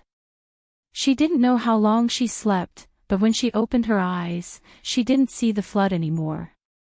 Her consciousness entered the detoxification system and saw that the poisonous pool in front of her was flourishing with countless poisonous plants. Han Yunxi felt that there was something wrong with the smell. When she walked closer to take a closer look, she found that there was a large number of overripe poisonous plants in the pool. If they weren't harvested, they would rot.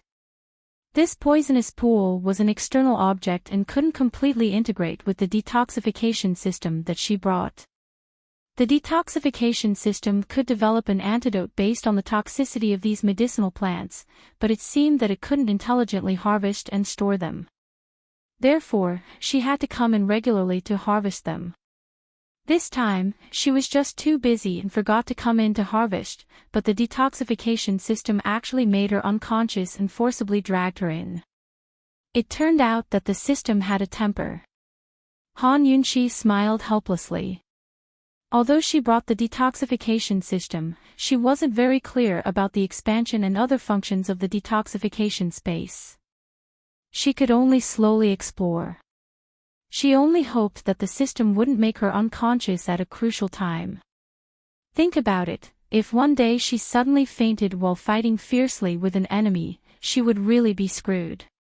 After tidying up the mature poisonous plants and counting them, Han Yunxi found that there were a total of 10 new poisons. There were no less than 10 stalks of each type. A total of 4 types of antidotes had already been concocted, and the remaining 6 types of antidotes were still being developed. This number was naturally small compared to the amount of antidotes in the detoxification system, but these poisons were brand new. Other than Han Yunxi herself, no one else could solve them. Han Yunxi snickered as if she had picked up a great bargain. In fact, she had indeed picked up a bargain. She wouldn't use these poisons carelessly, because they were meant to be used against poison experts like Zhu Nixia.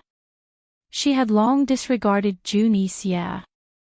If Zhu Nixia didn't know what was good for him, she wouldn't mind giving him a few more poisons when she had the chance. Of course, she was more interested in the expert who had deployed the poisonous fog on Fishery Island. If they were to meet one day, she might not be able to win in terms of poison, but she definitely wouldn't lose in terms of poison. After putting the poisons into the medicine storage room, Han Yunxi casually glanced at the 3 poisonous teardrops that she had just collected not long ago. These 3 poisonous teardrops were a mixture of beauty's blood, corpse blood, water of 10,000 poisons, and perplexing butterfly illusion. The detoxification system couldn't detect the toxicity of perplexing butterfly illusion, so pure perplexing butterfly illusion couldn't be placed in here. However, the toxins of beauty's blood, corpse blood, and water of 10,000 poisons could be detected, so the poisonous teardrops formed from the mixture could also be placed in the system. In fact, the storage function of the system was quite temperamental. Apart from the small tools she needed to detoxify poisons, such as gauze and gold needles, everything else that had nothing to do with poisons or antidotes couldn't be placed in here. Therefore, she could only carry the bottle of perplexing butterfly illusion with her. As for the treasures and money she wanted to keep for herself, she could only dream about it. Walking out of the storage room, Han Yunxi subconsciously looked at the umbral domain not far away. She wondered if this space would expand again if she placed the earth of 10,000 poisons in here. Didn't it expand last time because of the water of 10,000 poisons? Logically speaking, there shouldn't be any connection between the AI system she had brought from the modern era and the poisons of the ancient era. However, the water of 10,000 poisons had opened up a new domain for the detoxification space. Strange, she muttered to herself. She didn't intend to pursue the matter, because this was something she couldn't investigate. She closed her eyes and prepared to leave, but no matter how hard she tried, she couldn't get out. What was going on? Han Yunxi was frightened. The last time she lost control like this was when she was collecting the poison pool. She was too tired, and the detoxification system had also upgraded. However, this time, nothing happened. Please don't tell her that the system had crashed. Suddenly, there was a violent tremor under her feet. She saw a crack about 3 inches wide appear on the originally flat ground. Han Yunxi happened to step on this crack. She hurriedly jumped out of the way, only to discover that this crack was bottomless. It divided the entire detoxification space into two. One side was the limited medicine storage room of her original detoxification system, while the other side was the poison pool and the unknown umbral domain. Just as Han Yunxi was in disbelief, the 3 poisonous teardrops in the medicine storage room flew out one after another, as if they were standing in line.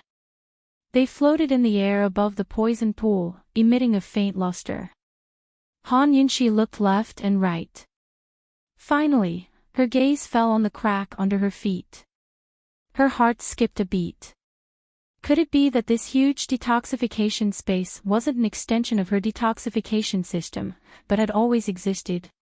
Did it belong to the Han family's eldest miss? Han Yunxi remembered that when she transmigrated here, she had been on her wedding sedan. In the memories she inherited, the Han family's eldest miss hadn't died. Where had her soul gone? Could it be that her soul had fused together, resulting in her having 2 systems now? And because they were 2 different systems, the poisonous plants growing in the poison pool hadn't been stored away by AI. Did she have to manually store them in the medicine storage room? At this thought, Han Yunxi suddenly understood everything. She had brought an AI system with her from the modern era, equipped with a medicine storage space. Although this space could be expanded, she had no way to expand it without further research. On the other hand, the Han family's eldest miss had a pure poison storage space that she had unintentionally opened and expanded. Although the detoxification system and the poison storage space weren't completely merged, they didn't clash. They coexisted perfectly in her body. The Han family's eldest miss was worthy of being the poison sect's direct descendant. She actually had such a good thing. If not for the crack in the ground separating the detoxification system and the poison storage space, she probably wouldn't have been able to figure out what was going on. Now it seemed that the crack in the ground wasn't a split between the 2 systems, but a sign that the poison storage space had been fully opened. The detoxification system had all sorts of restrictions when it came to controlling poisons. If not for the system's records, it wouldn't have been able to analyze them or store them. Then what about this poison storage space? Could it store all kinds of poisons in the world, or were there restrictions as well? Han Yunxi closed her eyes and tried to control the poison storage space on her own.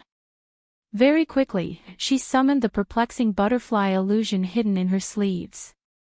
After all, the perplexing butterfly illusion had never been able to be stored in the detoxification space before.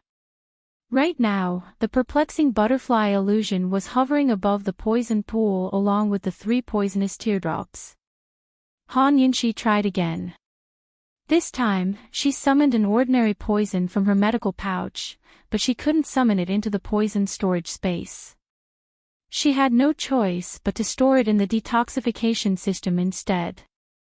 A complicated look flitted across Han Yunxi's eyes as she tried a few more times. In the end, she discovered that anything related to the perplexing butterfly illusion, such as the water of 10,000 poisons, Beauty's blood, and even the poison orchid, could be stored in the poison storage space. Anything unrelated to it, be it common poisons or rare poisons, couldn't be stored.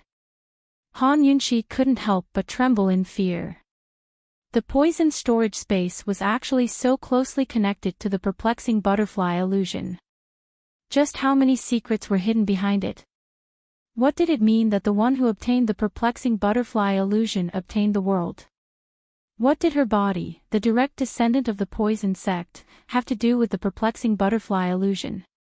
Could it be that she was born for the perplexing butterfly illusion? As Han Yunxi pondered, her head began to hurt and she fainted again. Fully activating the poison storage space took up a lot of Han Yunxi's energy. By the time she woke up, a long time had passed. As soon as she opened her eyes, the first thing she saw was Long Fei-ye's face, the one she was most familiar with. Despite his obsession with cleanliness, he was now covered in stubble, but he didn't look unkempt at all. Instead, he looked more mature and manly. She'd only slept for a short while, so why did it feel like she hadn't seen him for so long? Han Yunqi stared at him in a daze.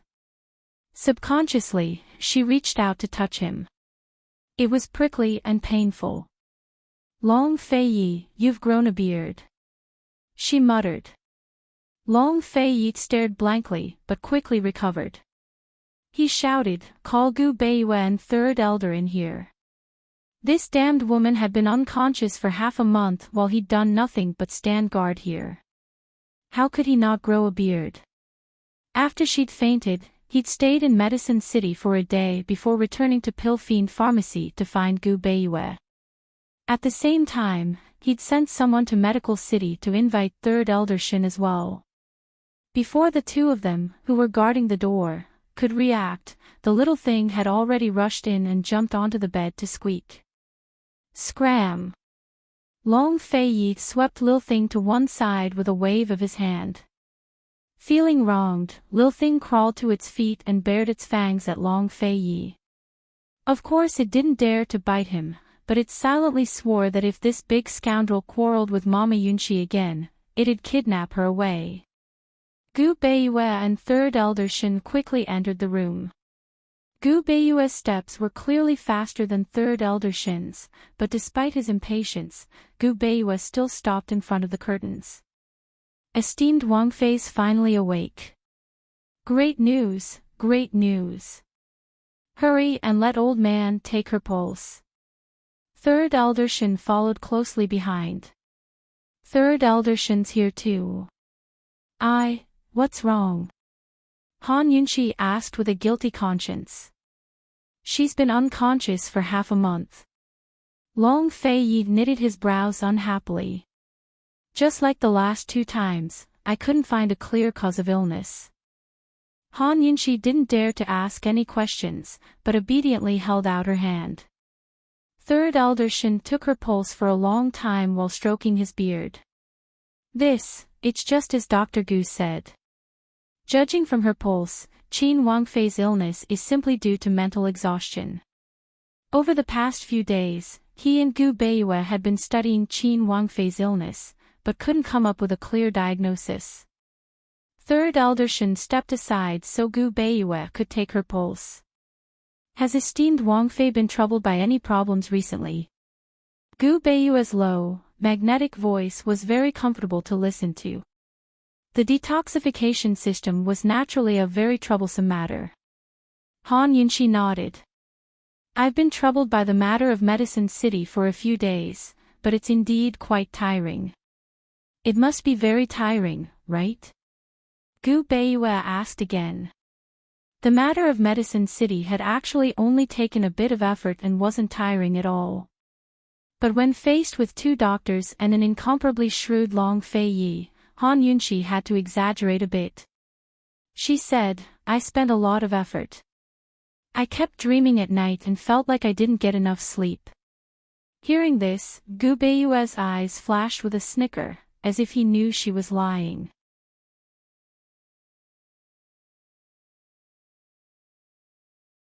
Chapter 545.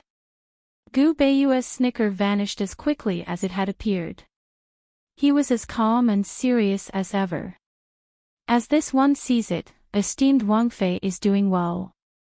Her sudden fainting for days was probably due to overwork and mental and physical exhaustion. May esteemed Wangfei set her mind at ease. Long Fei-yi looked at third elder Shin. Third elder Shin nodded in agreement and didn't add anything else. How could Long Fei-yi be relieved? This prince has never heard of someone being unconscious for so long.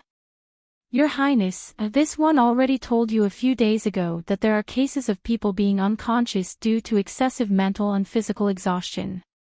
But esteemed Wangfei being unconscious for so long is a special case. It can be considered a sleep disorder, Gu Beiyue explained. When he said this, Third Elder Shin thoughtfully said, "Old man remembers now. There is indeed a sleeping beauty syndrome, where one would sleep for several years for no reason. Although esteemed Wang Fei's condition isn't like that, it is somewhat similar." When these words were said, His Highness Duke of Qin, who didn't accept any threats, was so scared that his face turned white. He anxiously asked, "She wouldn't have contracted that strange disease, right? It doesn't look like it at the moment, but it's hard to say if it will develop into that disease." Third Elder Shin was very honest. Long Fei Ye's handsome brows knitted together and he angrily roared, "This prince wants a definite answer."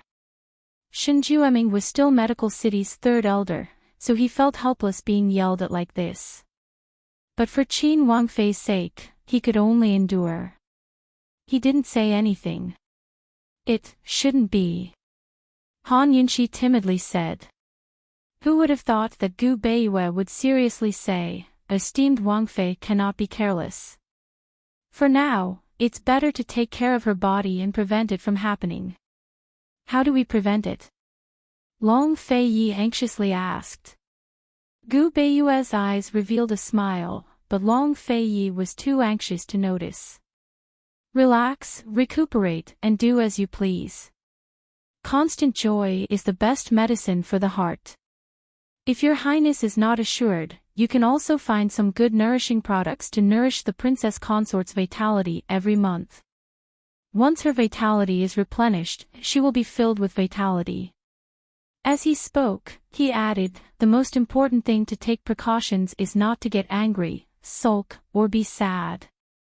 Therefore, in the future, I ask esteemed Wang Fei to be at ease." Third Elder Shin didn't have a good idea either. He had to agree with what Gu Beiyue said, so he added, "That's the only way." Long Fei Yi listened attentively and did not miss a single word. "What are the suitable medicines?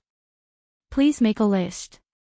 "There are many suitable medicines, but they are not easy to get. The medicine Ghost Valley may not have them," Gu Beiyue said. "List them all out. This prince will have the elders of Medicine City search for them," Long Fei Yi said. Thus, Gu Beiyue didn't hold back and listed out a pile of rare and precious ingredients.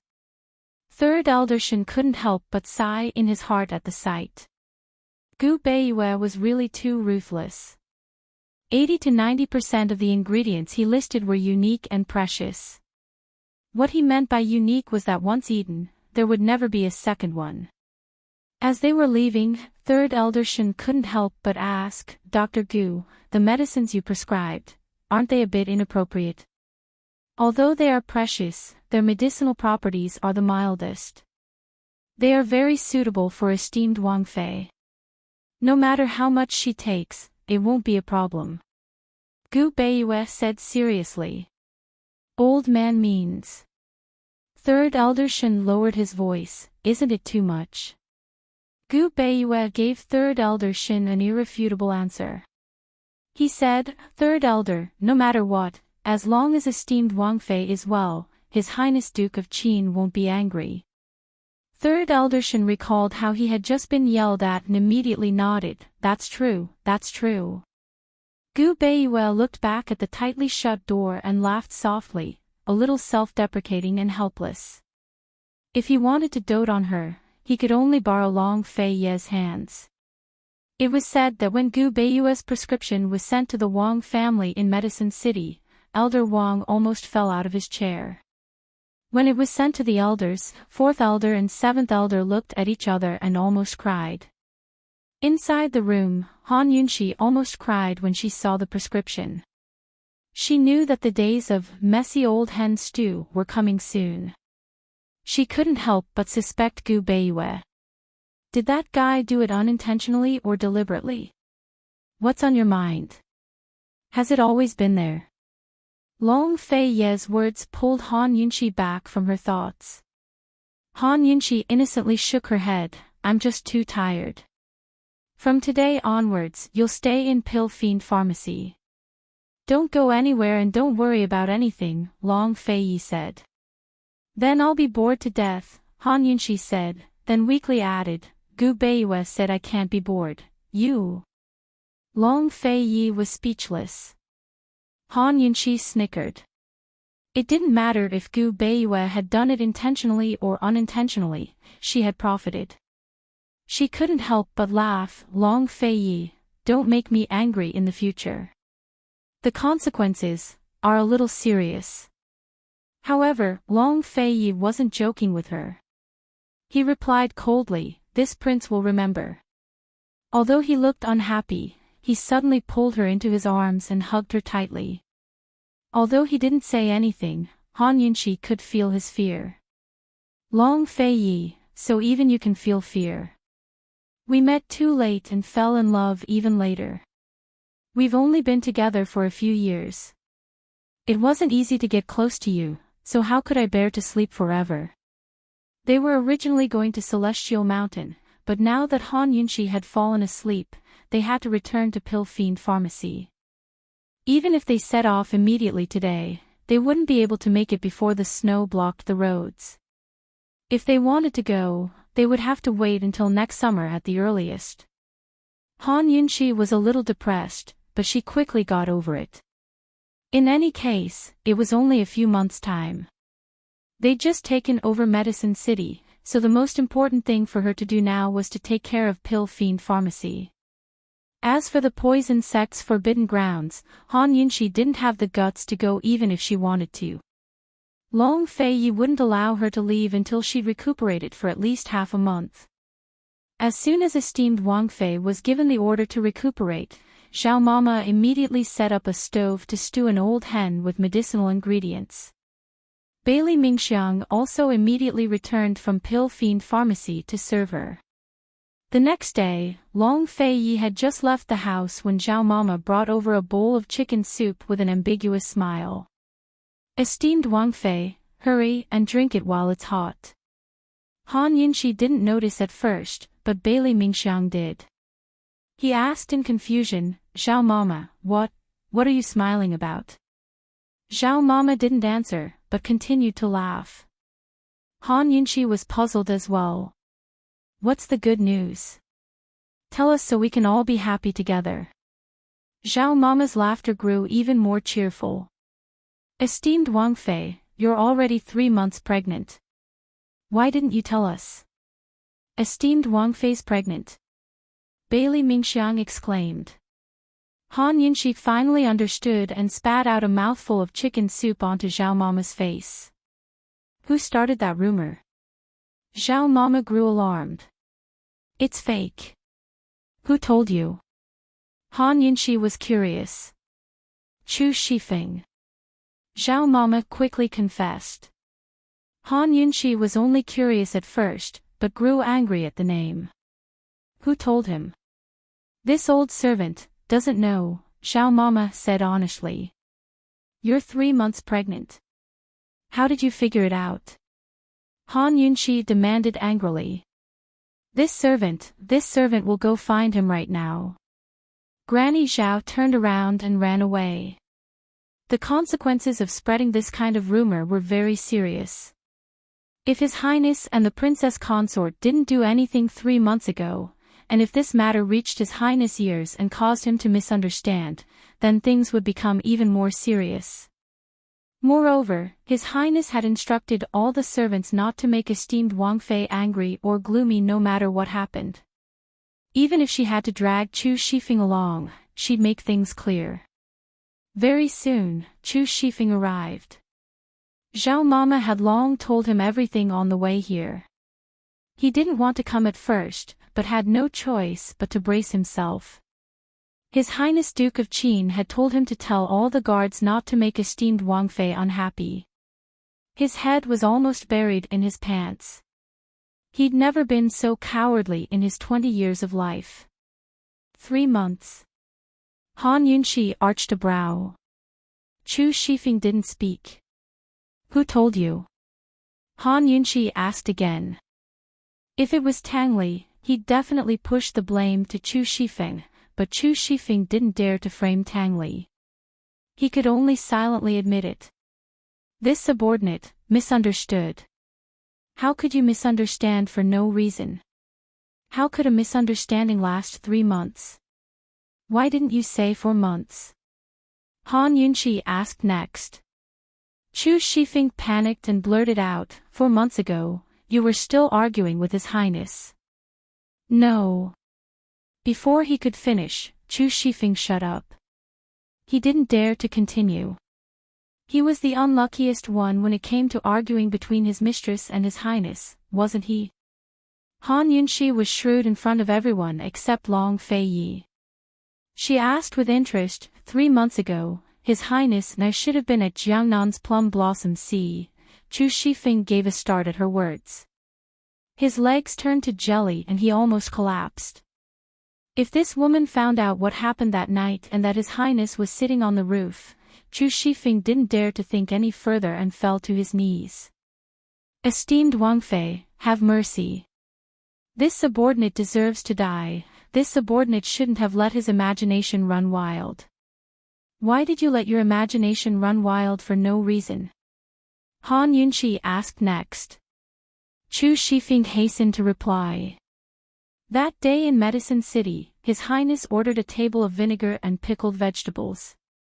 This subordinate thought esteemed Wang Fei was pregnant and had a bad appetite. Don't they say it's easy to lose your appetite in the 3rd month of pregnancy? That's why this subordinate made wild guesses. Zhao Mama and Bailey Mingxiang both laughed at his words. Bailey Mingxiang said, Esteemed Wang Fei, just spare him. It's not easy for a man like him to know such things. Zhao Mama coaxed as well. Esteemed Wang Fei, he only told this old servant in secret. Out of consideration for his good intentions, you should spare him this once. Han Yunqi was still thinking things over when Su Xiaoyu arrived. Esteemed Wang Fei, Mu Ling requests an audience. Han Yunqi didn't argue with Chu Shifeng and let him go. Chu Shifeng rejoiced in his heart and silently vowed never to speak nonsense again, much less let his imagination run wild. She's just too frightening. Mu Ling had been living at Pill Fiend Pharmacy ever since she left Medicine City. She knew that her father and Lady Lianxin wouldn't let the matter rest, but she wasn't afraid. The Mu clan had suffered such a tragic fate that they probably wouldn't be able to find trouble for her anytime soon. As soon as she entered the room, she saw that Han Yunqi was still in good spirits. Have you slept enough? She asked impatiently.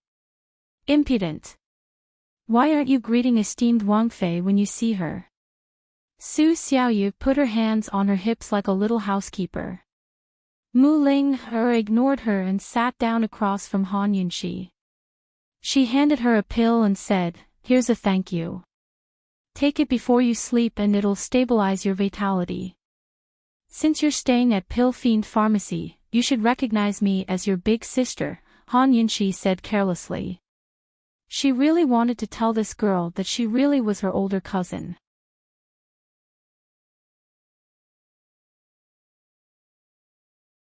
Chapter 546. After all, this matter involved the secret of her birth and the poison sect. Han Yunqi wanted to tell her, but she had no choice but to drop the subject. Mu Ling's heart warmed, but she didn't let it show on her face. She said disdainfully, This lady has plenty of older sisters. You're not the only one. Mu Ling mocked herself as she said this. She did have plenty of older sisters, but which one of them actually treated her as a younger sister? Han Yunqi knew that Mu Ling wouldn't agree, so she brushed it off with a smile. However, Su Xiaoyu couldn't stand it and shouted, You don't know what's good for you. Who do you think you are? Mu Ling looked at Su Xiaoyu with disdain and snorted, Damned servant, you're too talkative.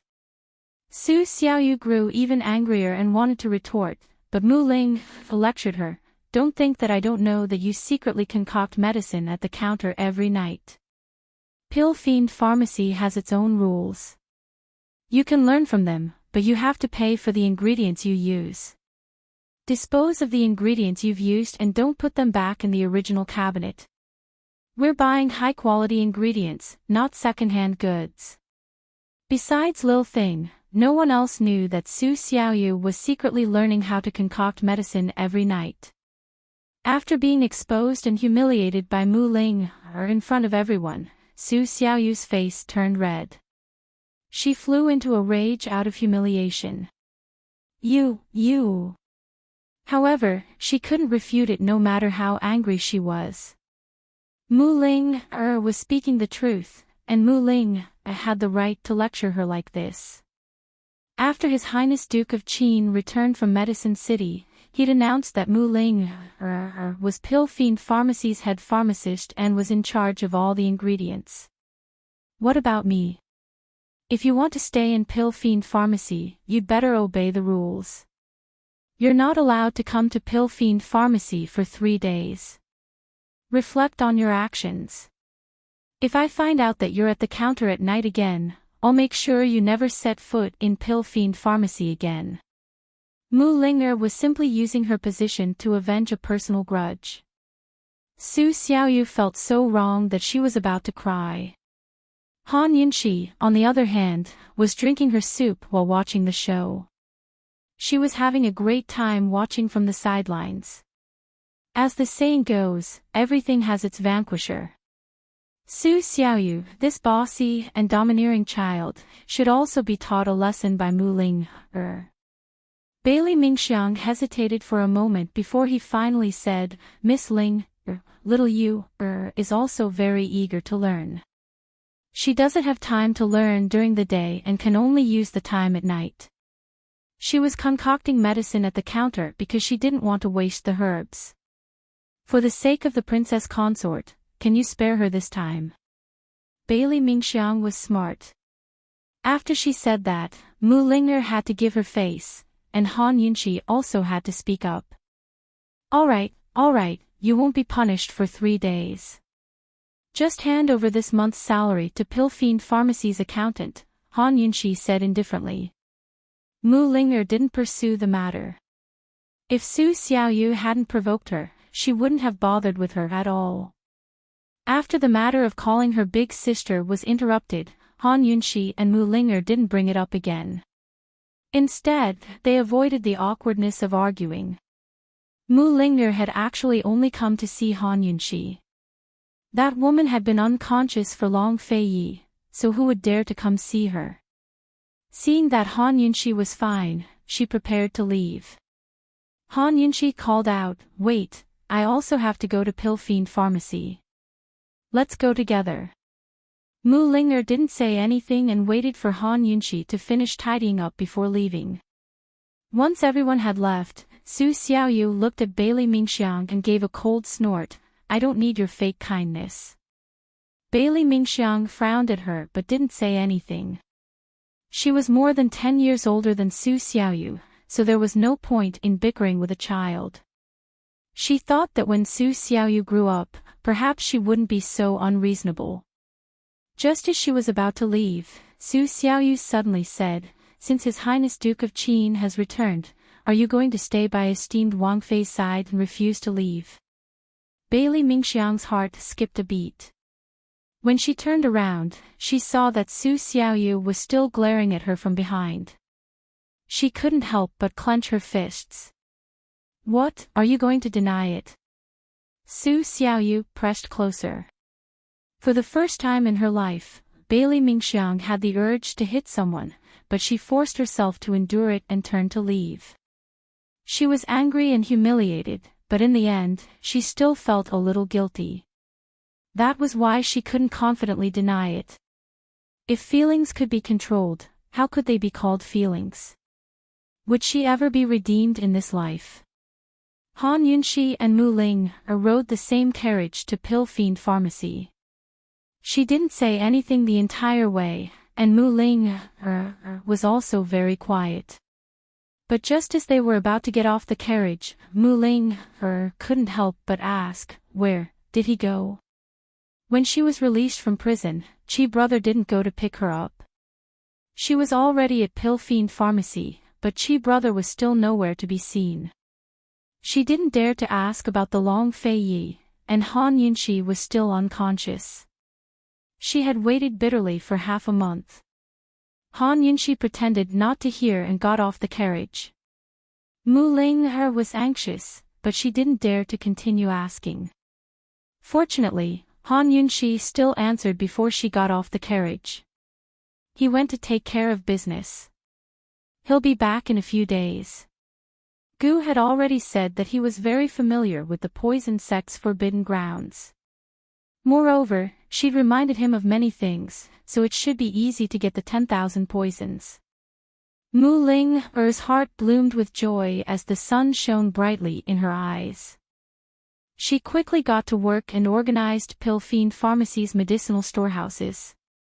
She even took the initiative to instruct a few of the pharmacists in the shop. Han Yunxi spent a few days with Gu Beiyue and Mu Ling'er to discuss the opening of new branches of Pill Fiend Pharmacy. In the end, they decided to open Pill Fiend Pharmacy in all of Cloud Realm Continent's famous cities and prefectures within 3 months. Previously, they'd only opened one branch because they considered the monotonous supply of medicinal ingredients. Now that Pill Fiend Pharmacy was connected to Medicine City, they didn't have to worry about a lack of supplies. Han Yunxi proposed that Pill Fiend Pharmacy be split into 2 types, the premium and ordinary shops. One would only sell Pill Fiend Pharmacy's ingredients in high-end, while the other would sell Medicine City's ingredients. The goal was to dominate all of Cloud Realm Continent's medicinal ingredients market within 3 years. Mu Ling had no idea that Long Fei Yi had only given Medicine City's Wang clan a year's time to stop all business between Cloud Realm Trade Consortium and Medicine City. She was very serious. Han Yunxi, 3 years is impossible. Gu Beiyue smiled. This one still has the confidence to do so, as long as Medicine City's supply of medicinal ingredients doesn't stop. Mu Ling'er, how about we make a bet? Han Yunxi grinned. Mu Ling'er wasn't an idiot. After being tricked once, she wouldn't fall for it a second time. She was very guarded against Han Yunxi, especially when Han Yunxi said the word bet. Since Dr. Gu's so confident, I won't pour cold water on you guys, she said lazily. It had to be said that things really did get done quickly with money. With the help of Long Fei Ye's funds, Han Yunxi was able to buy land, shops, renovate, and hire people without a hitch. Within a month, all 20 Pill Fiend Pharmacy chain stores were opened. 10 of them were boutiques, while the other 10 were ordinary shops. Han Yunxi introduced a membership system for the boutiques and a big promotion for the ordinary shops. It could be said that she'd played with the modern chain stores and made the already famous Pill Fiend Pharmacy even more popular. Cloud Realm Trade Consortium even sent representatives to Medicine City to discuss their cooperation. They kept giving up their profits in the hopes of signing exclusive agreements with Medicine City. The so-called exclusivity agreement meant that once Medicine City signed with Cloud Realm Trade Consortium, they couldn't sign with anyone else. Naturally, Medicine City wouldn't sign such an agreement. The Council of Elders refused with the excuse that they'd yet to elect their members. Cloud Realm Trade Consortium had no idea how to punish Ouyang Ningnua, but he seemed to have vanished into thin air during this time. There was no news of him at all. As for Jun Yixia, he spent a month investigating the 100 Poisons sect before finally discovering Ouyang Ningnua's spy. As for how much Ouyang Ningnua knew about the sect, Jun Yixia couldn't find out. In the end, the spy bit his own tongue and committed suicide. When his master Bai Qingyan investigated the matter, Jun Yixia was severely punished. When he returned to Northernly, the Northern Dynasty's emperors actually refused to see him. After being banned from both Medical and Medicine City, the Northern Dynasty's emperors couldn't deal with the objections of the civil and military officials in court and the imperial clan even if they wanted to protect him. Northernly was very strong, but they didn't dare to offend Medical and Medicine City. Jun Yixia knew that the friendship between his master Bai Yanqing and the Northern Dynasty's emperors, as well as the influence Jun Yixia had built up in Northernly over the past few years, meant that the imperial clan wouldn't really turn on him. However, they still had to put on a show. He knelt in front of the imperial study for 5 days and 5 nights before the Northern Dynasty's emperors finally met him. The two of them discussed something in the study before the Northern Dynasty's emperors issued an imperial edict stripping Jun Yixia of his title as Duke of Kong and demoting him to a commoner. It was announced that Jun Yixia was no longer related to the Northernly imperial clan. Medical and Medicine City had planned to join forces to pressure the Northernly imperial clan, but they didn't take any further action after hearing the news. As soon as Jun Yixia returned to his residence, he went straight to Bai Qingyan's courtyard. "Master, your disciple can't take this lying down." Bai Qingyan was focused on concocting the poison and ignored him. His adopted daughter, Bai Yuqiao, looked over and giggled. "I told you to take good care of your horse and not to provoke Han Yunxi. You didn't listen, so you deserved it." Although Bai Yuqiao was young, she was still a beauty. Unfortunately for her, Jun Yixia didn't care about the fairer sex and kicked her. Bai Yuqiao didn't have time to dodge and was sent flying. Impudent. Bai Yanqing was furious. Jun Yixia trembled and didn't dare to move a muscle. This domineering, arrogant, and haughty fellow would only be obedient and honest in front of his master. He knew that it was his master's idea for the Northern Dynasty's emperors to ruthlessly strip him of his title. Bai Qingyan didn't say anything else until he finished concocting the poison. Then he looked over and said cold, "How is the matter with the carriage going?" "We haven't taken it down yet," Jun Yixia replied truthfully. "How many times do I have to tell you before you'll listen?" Bai Qingyan asked seriously. "Master, Long Fei Yi and Han Yunxi have already taken over Medicine City. We can't just sit around and wait for death. In my opinion, we should spread the news that the poison beast is in Han Yunxi's hands," Jun Yixia said unhappily. "And then?" Bai Qingyan asked.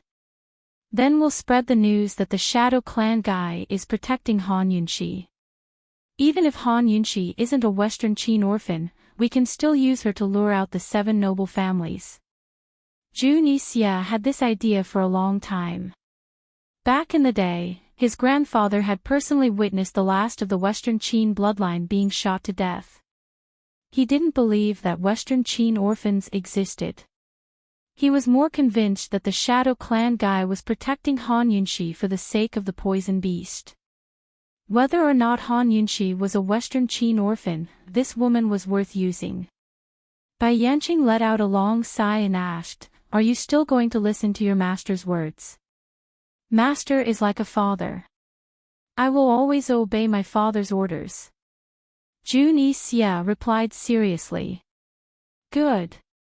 In the future, you are not allowed to make any decisions regarding Han Yunxi and Long Fei Yi without my orders. If you disobey, then I will sever all ties with you," Bai Yanqing said seriously. Jun Yixia couldn't believe it and asked in shock, "Why?"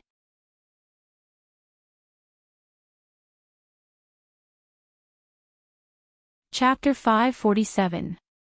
Although Master had warned him time and time again not to cause trouble for Han Yunxi and Long Fei Yi, he had never been so resolute. Jun Yixia looked at Bai Yanqing in disbelief, waiting for an answer. "Why?" Bai Yanqing was completely focused on handling the small plates of poison on the table, as if he didn't hear Jun Yixia's question. Jun Yixia waited for a long time. He wanted to ask again, but he didn't dare. He knew his master's temper since he was young. It was useless to ask more. He lowered his head, bowed, and turned to leave. However, Bai Yanqing opened his mouth and asked calmly, "Little Xia, would master harm you?" Jun Yixia turned around abruptly and saw that his master was still focused on handling the poison and didn't look at him. However, an indescribable feeling welled up in his heart. It had been so many years, and it was rare for his master to call him by his nickname. He stood there for a long time and looked at him for a long time. He didn't seem like the arrogant and merciless Duke of Kong at all. Instead, he seemed like a child who was easy to coax. This disciple obeys master's orders. He bowed respectfully again and turned to leave. He had listened to his master's words since he was young. Everything he had today was planned for him by his master. Of course, his master wouldn't harm him. He would let Long Fei Yi and Han Yunxi live happily for a while. He believed that when he had complete control of Northernly, his master would definitely take action. Not long after Jun Yixia left, Bai Yuqiao climbed up from the grass and returned to Bai Yanqing's side. She found that the poison that her master had been playing with had all disappeared. In its place was a type of blood with a strange aura. Bai Yuqiao knew that this blood was taken from her senior brother by her master. Master had told senior brother long ago that there was nothing special about this blood. It was just the blood of a poisoned fish. However, during this period of time, she had seen her master studying the poison in this blood more than once. It was only after she came to Northernly that she found out that her master had been hiding something from her senior brother. Just as Bai Yuqiao was feeling suspicious, he inadvertently turned around and met Bai Yanqing's sharp eyes. Bai Yuqiao hurriedly retreated and knelt down. Master, Bai Yuqiao didn't see anything. Although Bai Yuqiao was young, she was naturally intelligent and quick-witted. In addition, she had served Bai Yanqing for so many years, so she could understand any of Bai Yanqing's expressions. Bai Yanqing just glanced at her and said nothing. It was precisely this kind of indifferent attitude that confused the smart Bai Yuqiao. She stood up silently. Like Bai Yanqing, she acted as if nothing had happened and waited quietly by the side. Still, she couldn't help but pray silently in her heart. Master, Master. Senior brother treats you like a father and listens to your words. You mustn't harm him. Northernly's Duke of Kong had been removed from his position and expelled from the imperial clan. News of this set off a storm in the imperial court as people scrambled for power and profit, adding insult to injury. Betrayals in Jun Yixia's camp were a daily occurrence, but only the stupid would actually participate. The truly intelligent ones knew that the Northern Dynasty's emperors were only putting on a show for Medical and Medicine City. Jun Yixia still held Northernly's most important assets in his hands, the horse farms and snow mountains. Long Fei Yi and Han Yunxi had taken over Medicine City and caused a storm in Northernly's imperial court. All of Cloud Realm Continent's powers were talking about this with great relish. Even Tianan City and Western Liang City were paying close attention. In Tianan City, Long Tianma had wanted more than once to personally head south and invite the Duke of Qin to join forces against Western Liang and Western Zhou. Unfortunately, General Mu and Mu Qingwu both objected. Your Majesty, the Duke of Qin won't come, Mu Qingwu was certain. Even if he doesn't want to come, we have to find a way to make him come. Long Tianma was clearly irritable. Now that he's even taken over Medicine City, all of Cloud Realm Continent's southern regions are under his control. If we don't invite him now, then when? General Mu finally broke into a cold laugh. Your Majesty, if the Duke of Qin wanted to come, he would have done so long ago. Why wait until you invited him? As this old official sees it, Your Majesty should keep an eye on Western Liang instead of worrying about the Duke of Qin. I heard that Empress Chu's belly is already 3 months old. Using Chu Qingga's belly to deal with the Chu clan was much easier than targeting the Duke of Qin. Hearing General Mu's reminder, Long Tianma's restless heart finally calmed down. Emperor Tianhui's illness had long been beyond cure. As long as Chu Qingga didn't give birth to a prince, the Chu clan would have no chance at all. As for the adult princes in Western Liang, Long Tianma didn't care about them at all. Long Tianma looked at General Mu seriously and murmured, Zhen knows what to do. It was unclear what Long Tianma was planning, but Emperor Tianhui's illness was getting worse by the day in Tianliang City. Meanwhile, Chu Qingga's baby was already 3 months old. As soon as she found out she was pregnant, Chu Chinga's first thought was to kill the father, but Chu Tianyin stopped her. No matter whether she was pregnant with a boy or a girl, the child would definitely be a boy. Chu Tianyin had already prepared everything. Even so, Emperor Tianhui couldn't die, because there were still 4 other imperial princes in Western Liang. All of them coveted the throne and wanted Emperor Tianhui's life even more than Chu Tianyin. If Emperor Tianhui died before Chu Chinga's child was born, then there was no way the throne would fall to his unborn child. Thus, Chu Chinga not only had to think of ways to stabilize Emperor Tianhui's condition, but also guard against the 4 imperial princes' schemes. Chu Chinga had been bitterly enduring this entire time, but when she heard that Han Yunshi had stolen all the limelight in Medicine City and that His Highness Duke of Qin, who hadn't been invited, had personally come to Medicine City to pick up Han Yunshi, her heart was filled with uncontrollable jealousy. Why was she suffering in hell while Han Yunshi stayed by Long Fei Ye's side? She wasn't any worse than Han Yunshi to begin with. She'd been working hard all this time, but why couldn't she catch up to Han Yunshi? She couldn't accept it. She believed that all she lacked was a bit of luck and opportunity. Like a madwoman, she couldn't wait to take revenge. Today, she took advantage of Chu Tianyin's absence and ignored the protests of her trusted aides to leave the palace and visit her father at the Chu clan's estate in Western Liang. As soon as she entered the study, Chu Chinga fell to her knees. "Father, please agree to daughter's request.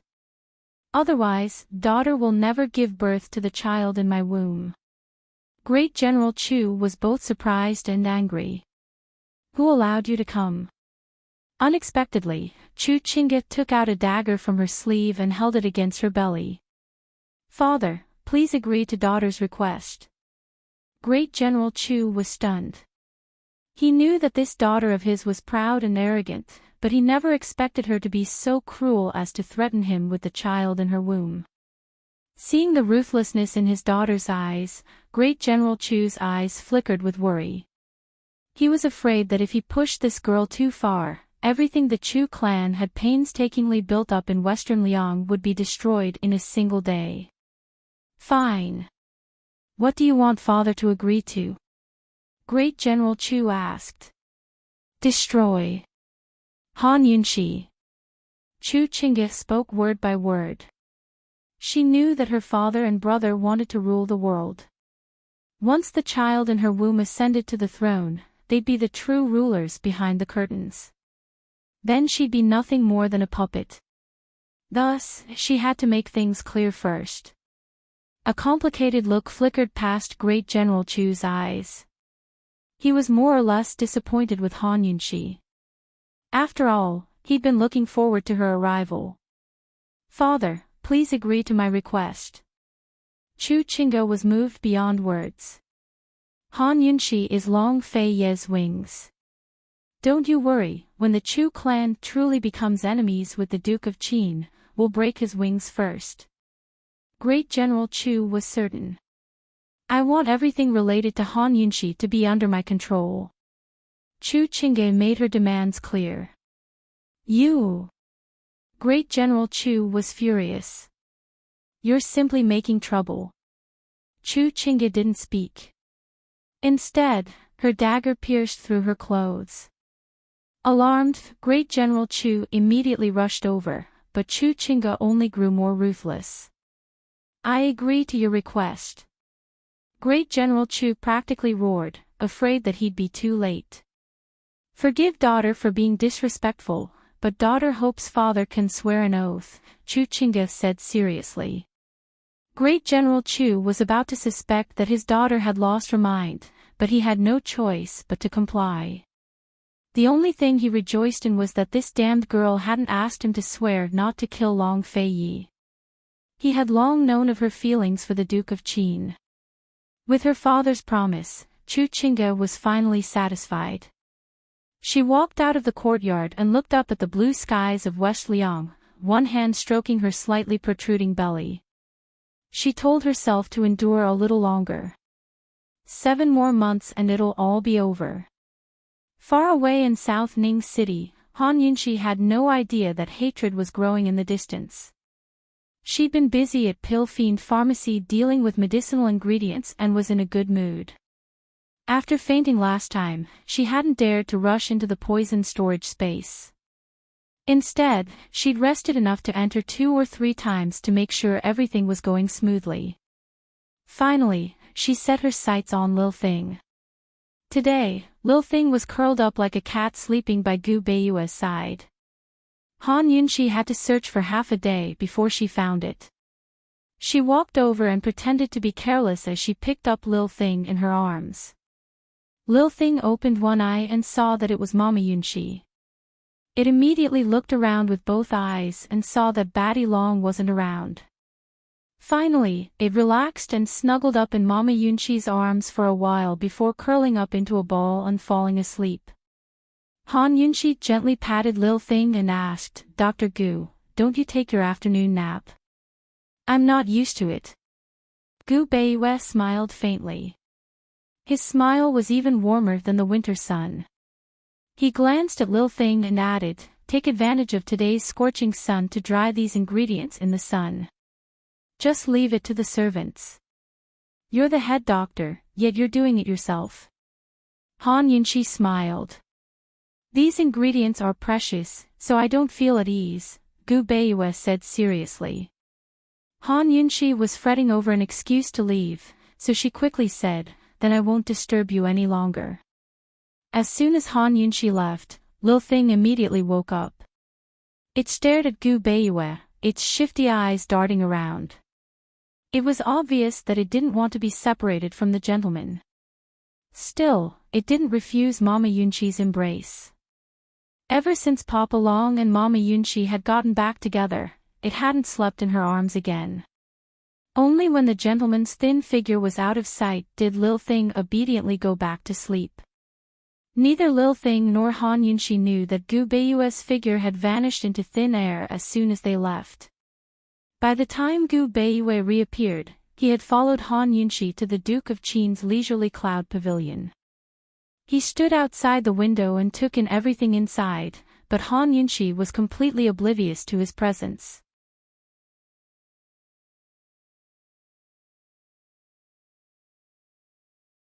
Chapter 548. Han Yunxi hugged Lil Thing as she sat in the study, taking a few deep breaths before slowly closing her eyes. The detox system couldn't take in living things like this, so she used the poison storage space instead. In the past, the poison storage space had taken in an entire pond of poison water, leaving her unconscious for days. She didn't know what the consequences would be this time, much less whether she could take it in. After all, Lil Thing was a living poison. After adjusting herself, Han Yunxi quickly got into the mood. She closed her eyes and used her thoughts to control it just like she did with other poisons. As she closed her eyes, the room fell silent. But suddenly, the sleeping Lil Thing shot to its feet and looked out the window. "What's wrong?" Han Yunxi comforted it doubtfully, only to realize that Lil Thing was looking out the window. "Is there someone here?" Her heart gave a start as she hurried to the window. She looked around, but didn't see anyone. She placed Lil Thing on the windowsill, but it didn't move. Seeing this, Han Yunxi didn't think much of it. After all, the Duke of Qin's estate was heavily guarded, especially her courtyard. It was unlikely that outsiders would be able to get in. She shut all the windows and sat back down with Lil Thing, who was already awake. It had sensed the gentleman's scent just then and reacted instinctively. Since the gentleman had hidden away, of course it wouldn't betray him. In its heart, the gentleman was the best person in the world to Mama Yunxi, even better than Long Fai Long. Thus, no matter why the gentleman was secretly following Mama Yunxi or peeking at her, it would pretend it didn't know a thing. Actually, Lil Thing was very clear that Long Fai Long was peeking at Mama Yunxi. It didn't want to pretend it didn't know anything, but it didn't dare to. It's depressing just thinking about it. Lil Thing looked around its surroundings and found it even harder to sleep. It was curious what Mama Yunshi wanted to do. Why was it brought to the leisurely cloud pavilion study as soon as it woke up? And why were the windows and doors closed? Lil Thing saw the shiny little tools on the table and shivered. It wanted to escape. Mama Yunshi must be experimenting on it. She might even pull out its fangs and take its poison blood. Han Yunshi hugged Lil Thing tightly and narrowly avoided letting it escape. Be good. Don't move. Good girl. She held it down with one hand and patted it with the other. However, the more she did this, the more the little thing struggled. All right, be good and don't move. What's wrong? Little thing, look at what this is. Do you want some? Han Yunshi generously took out a rare poison. Unfortunately, the little thing ignored her and continued to struggle. Although it was small, it was very strong. Moreover, Han Yunshi only grabbed it with 2 hands while it resisted with 4 claws. Squeak, squeak, squeak, Han Yunshi scratched and pressed with all her might. Those who didn't know would think that the man and the beast were fighting. In the end, Han Yunshi lost her temper and said angrily, "Little thing, stop right there." Squeak! The little thing cried out loudly. While she was not paying attention, it suddenly broke free and jumped to the ground. Han Yunshi was shocked and blurted out, "Little thing, get in." As soon as he finished speaking, the little thing actually vanished into thin air. Han Yunshi was shocked herself, but she quickly regained her senses. Her lips curled into a wicked grin. Success! When she shouted just now, she sent Lil Thing into her poison storage space with a thought. She immediately entered the space and saw the little thing crawling out of the poison pond like a drowned rat. Han Yunshi was so serious and meticulous when treating poisons, but in reality, she was an incomparably naughty girl. She watched as the little thing snickered and purposely kept quiet. Lil Thing looked left and right, and was so scared that it shuddered. Its originally wet white fur instantly stood up, and it looked like a furball with its fur standing on end. This place was so familiar. Lil Thing had lived for so long that some of its memories were hazy. However, it clearly remembered that it had been here before. This was the poison storage space. Not every poison sect disciple could cultivate such a space in their minds, but some were lucky enough to be born with such a treasure. All they needed to do was find a way to open it. Of course, whether it was a space cultivated through hard work or born with it, the chances of it appearing were very small. Even if some people were born with it, they'd never be able to open it in their entire lives, much less know of its existence. Lil Thing had lived for so long, but this was only its second time here. The first time had been so long ago that it had even forgotten who it belonged to. Now it finally understood why Mama Yunshi could take out so many good things from her little medical pouch for it to eat.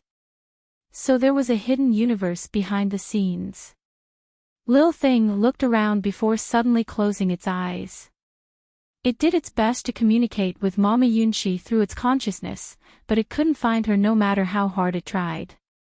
It looked like Mama Yunshi's space had just been opened and needed to be upgraded. Although it was a little disappointed, Lil Thing still held on to hope. It believed that one day it could enter the poison storage space and communicate with Mama Yunshi through its consciousness. Then it could tell her many, many secrets.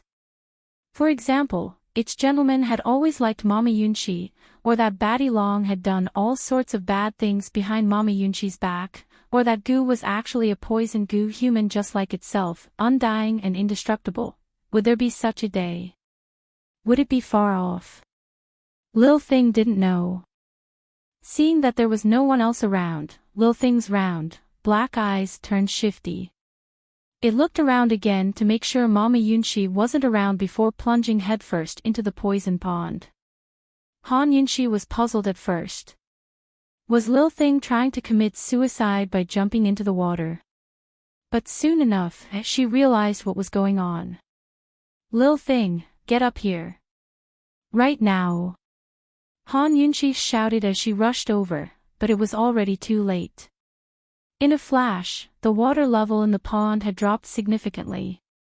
The water of 10,000 poisons was far more delicious than any other poison in this space.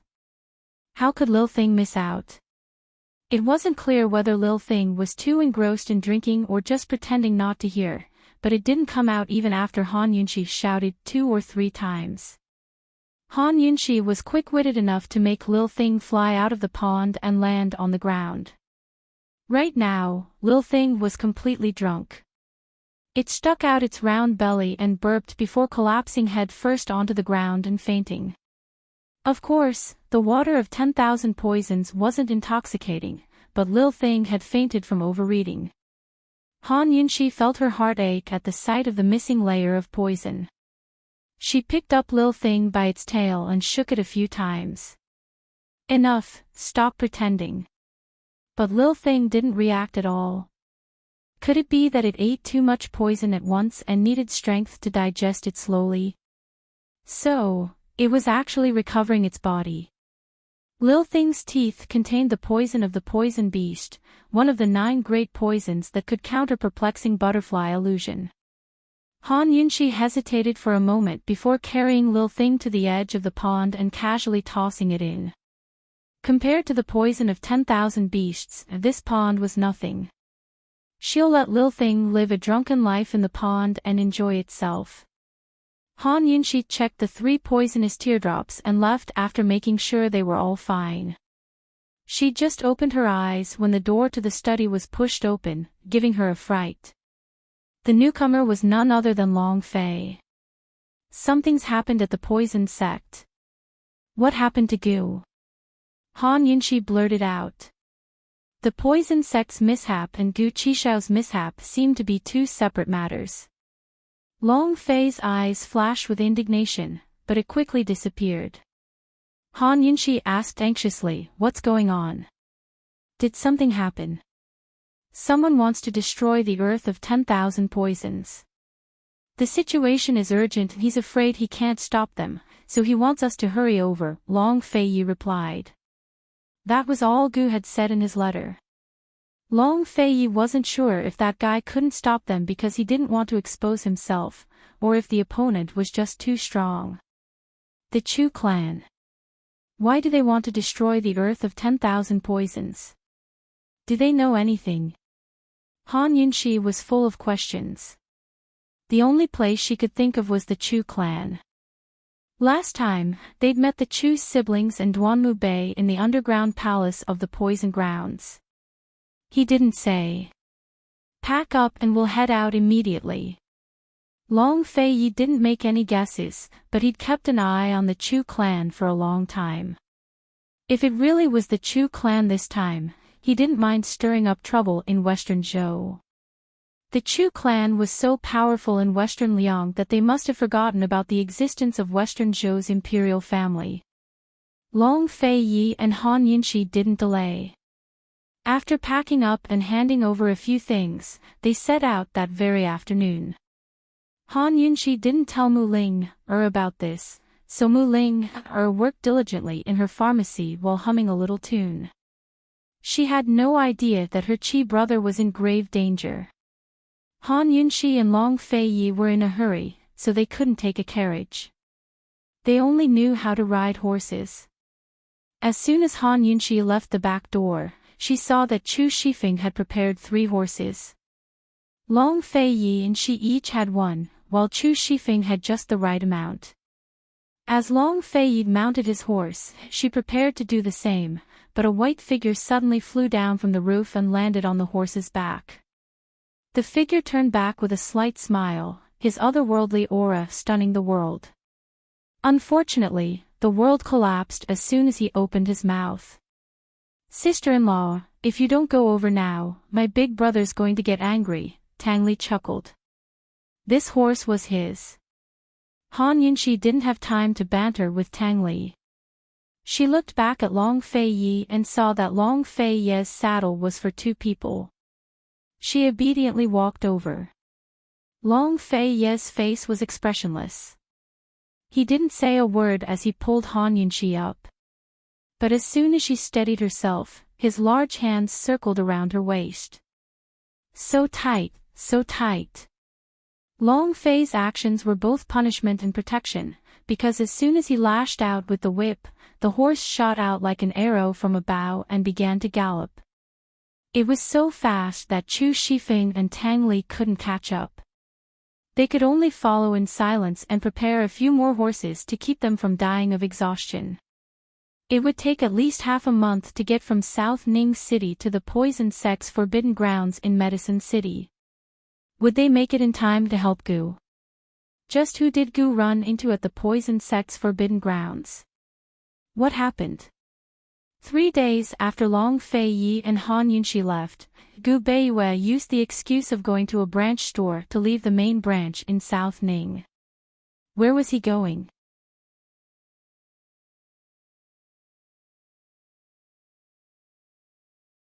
Chapter 549. The Poison Sect's Forbidden Grounds, the underground palace of the Poison Storehouse. Gu had already gotten his hands on the earth of 10,000 poisons, but just as he was about to leave, a giant tongue of fire suddenly shot out from the secret passage and forced him to retreat to the cliff. Someone had clearly set the fire on purpose to cut off his escape route. This was because the fire mechanism in this secret passage had already been activated by the Chu siblings and Duanmu Bei, so it was impossible for it to burn again. Moreover, if it was a fire mechanism, the fire would definitely not burn towards the cliff, but towards the outside of the secret passage.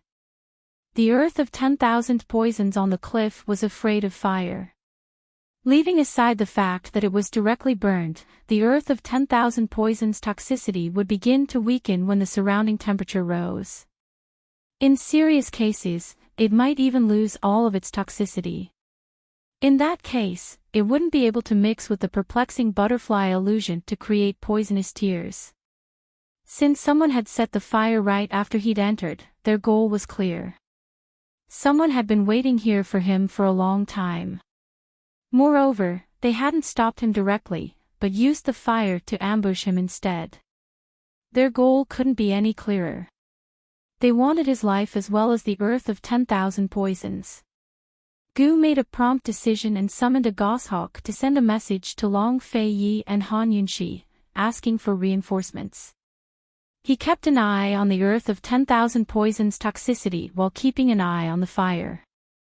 If Long Fei Yi couldn't come to his aid in time, he'd jump off the cliff with the earth of 10,000 poisons. Although he didn't know what lay below the cliff, it was better than watching the earth of 10,000 poisons turn to waste. As expected, the fire in the secret passage weakened on the day he asked for reinforcements.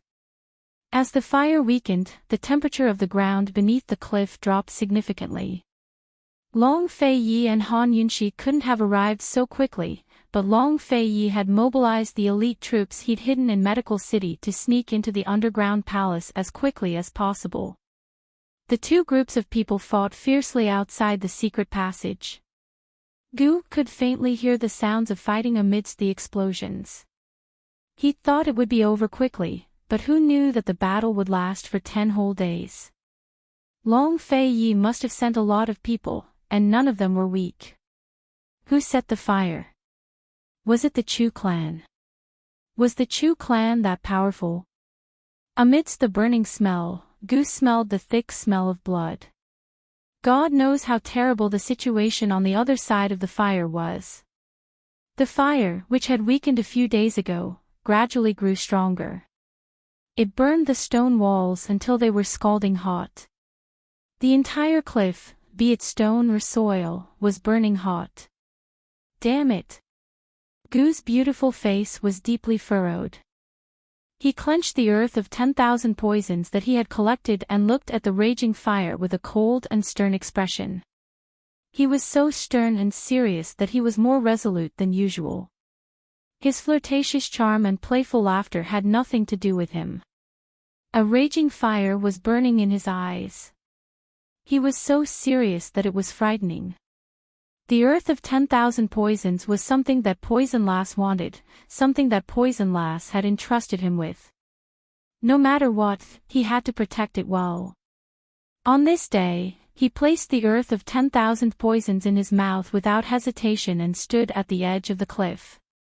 If he could, he would have charged out of the flames long ago, but the heat would harm the earth of 10,000 poisons.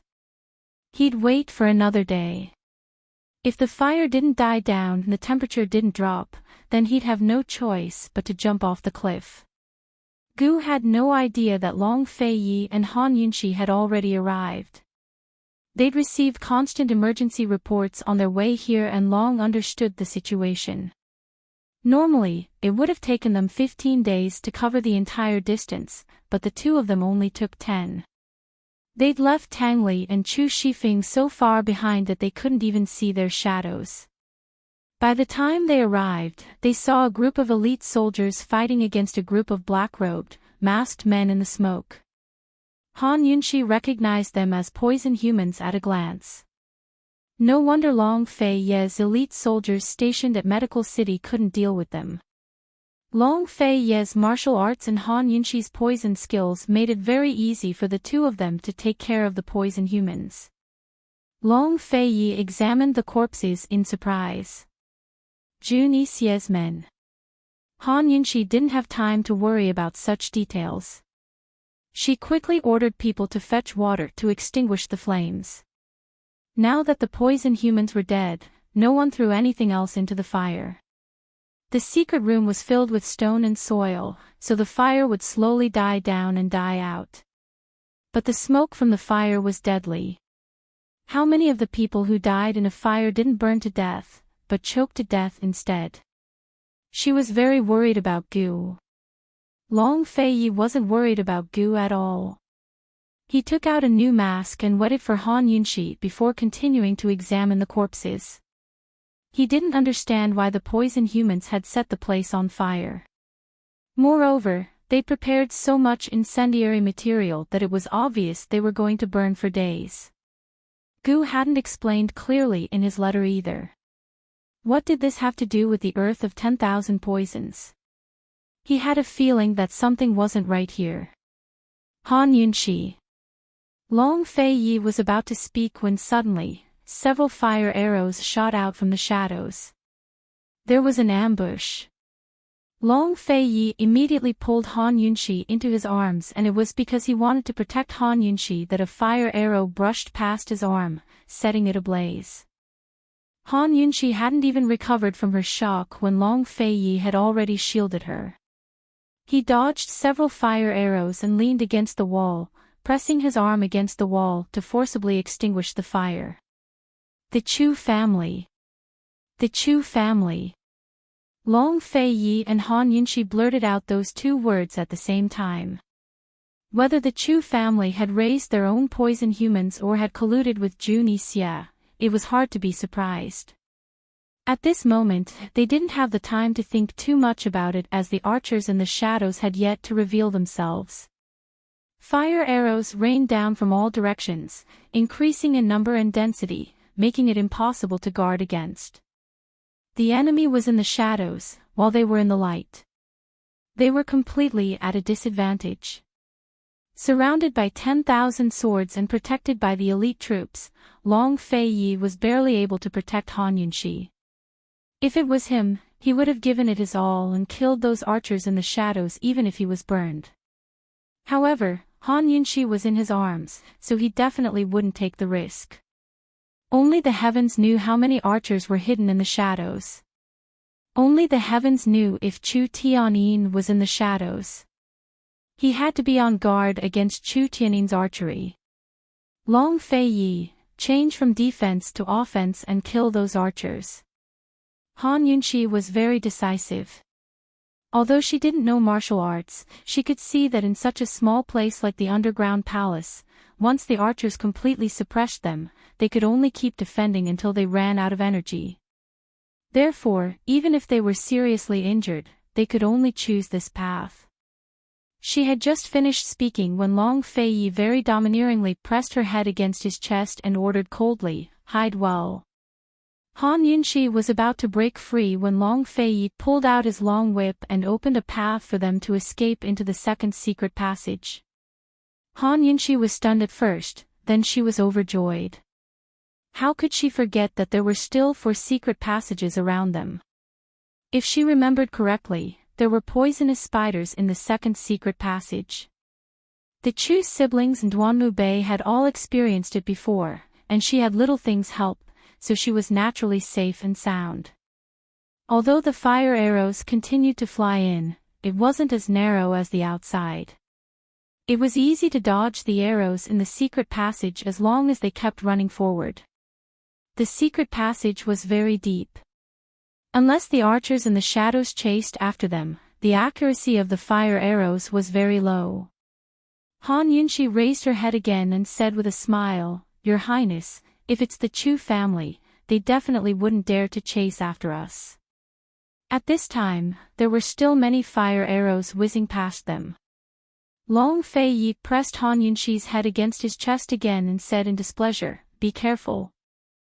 Long Fei Yi only let go of Han Yunxi when they had escaped to a very deep place and the fire arrows had disappeared behind them. "Be good and stay here." He wanted to leave after saying this, but that group of archers probably thought that he wanted to escape. When had he ever dodged an enemy's attack? He only wanted to leave Han Yunxi here while he went out to fight. In a hurry, Han Yunxi hurriedly grabbed Long Fei Ye's hand and was about to say something, but he said, "Wait for this prince to come and get you." He hurriedly left after saying this. Han Yunxi didn't know whether to laugh or cry, but she didn't say anything. Very soon, Long Fei returned, followed by a dense swarm of black venomous spiders. Long Fei Yi frowned as he looked at Han Yunxi, undoubtedly wanting her to make a move. Seeing that his never-changing face finally had a different expression, Han Yunxi couldn't help but burst into laughter. "I wanted to remind you just now. Who told you to be anxious?" Long Fei Yi didn't say anything. Han Yunxi took out the still sleeping Lil Thing from her medical pouch and casually tossed it into the swarm of spiders. Before Lil Thing even landed on the ground, the black mass of poisonous spiders fled in all directions in fright. In the blink of an eye, they were all gone. Although Lil Thing wasn't awake yet, it was definitely the pass to the entire poisonous herb storehouse. Once the poisonous spiders scattered, Long Fei Yi was about to leave, but he turned back and called out to her, "Han Yunxi." Actually, Han Yunxi was also anxious. Long Fei Yi hurriedly dealt with the group of archers outside so that they could put out the fire and save Gu. She said seriously, "I'll obediently wait for you to pick me up. Be careful."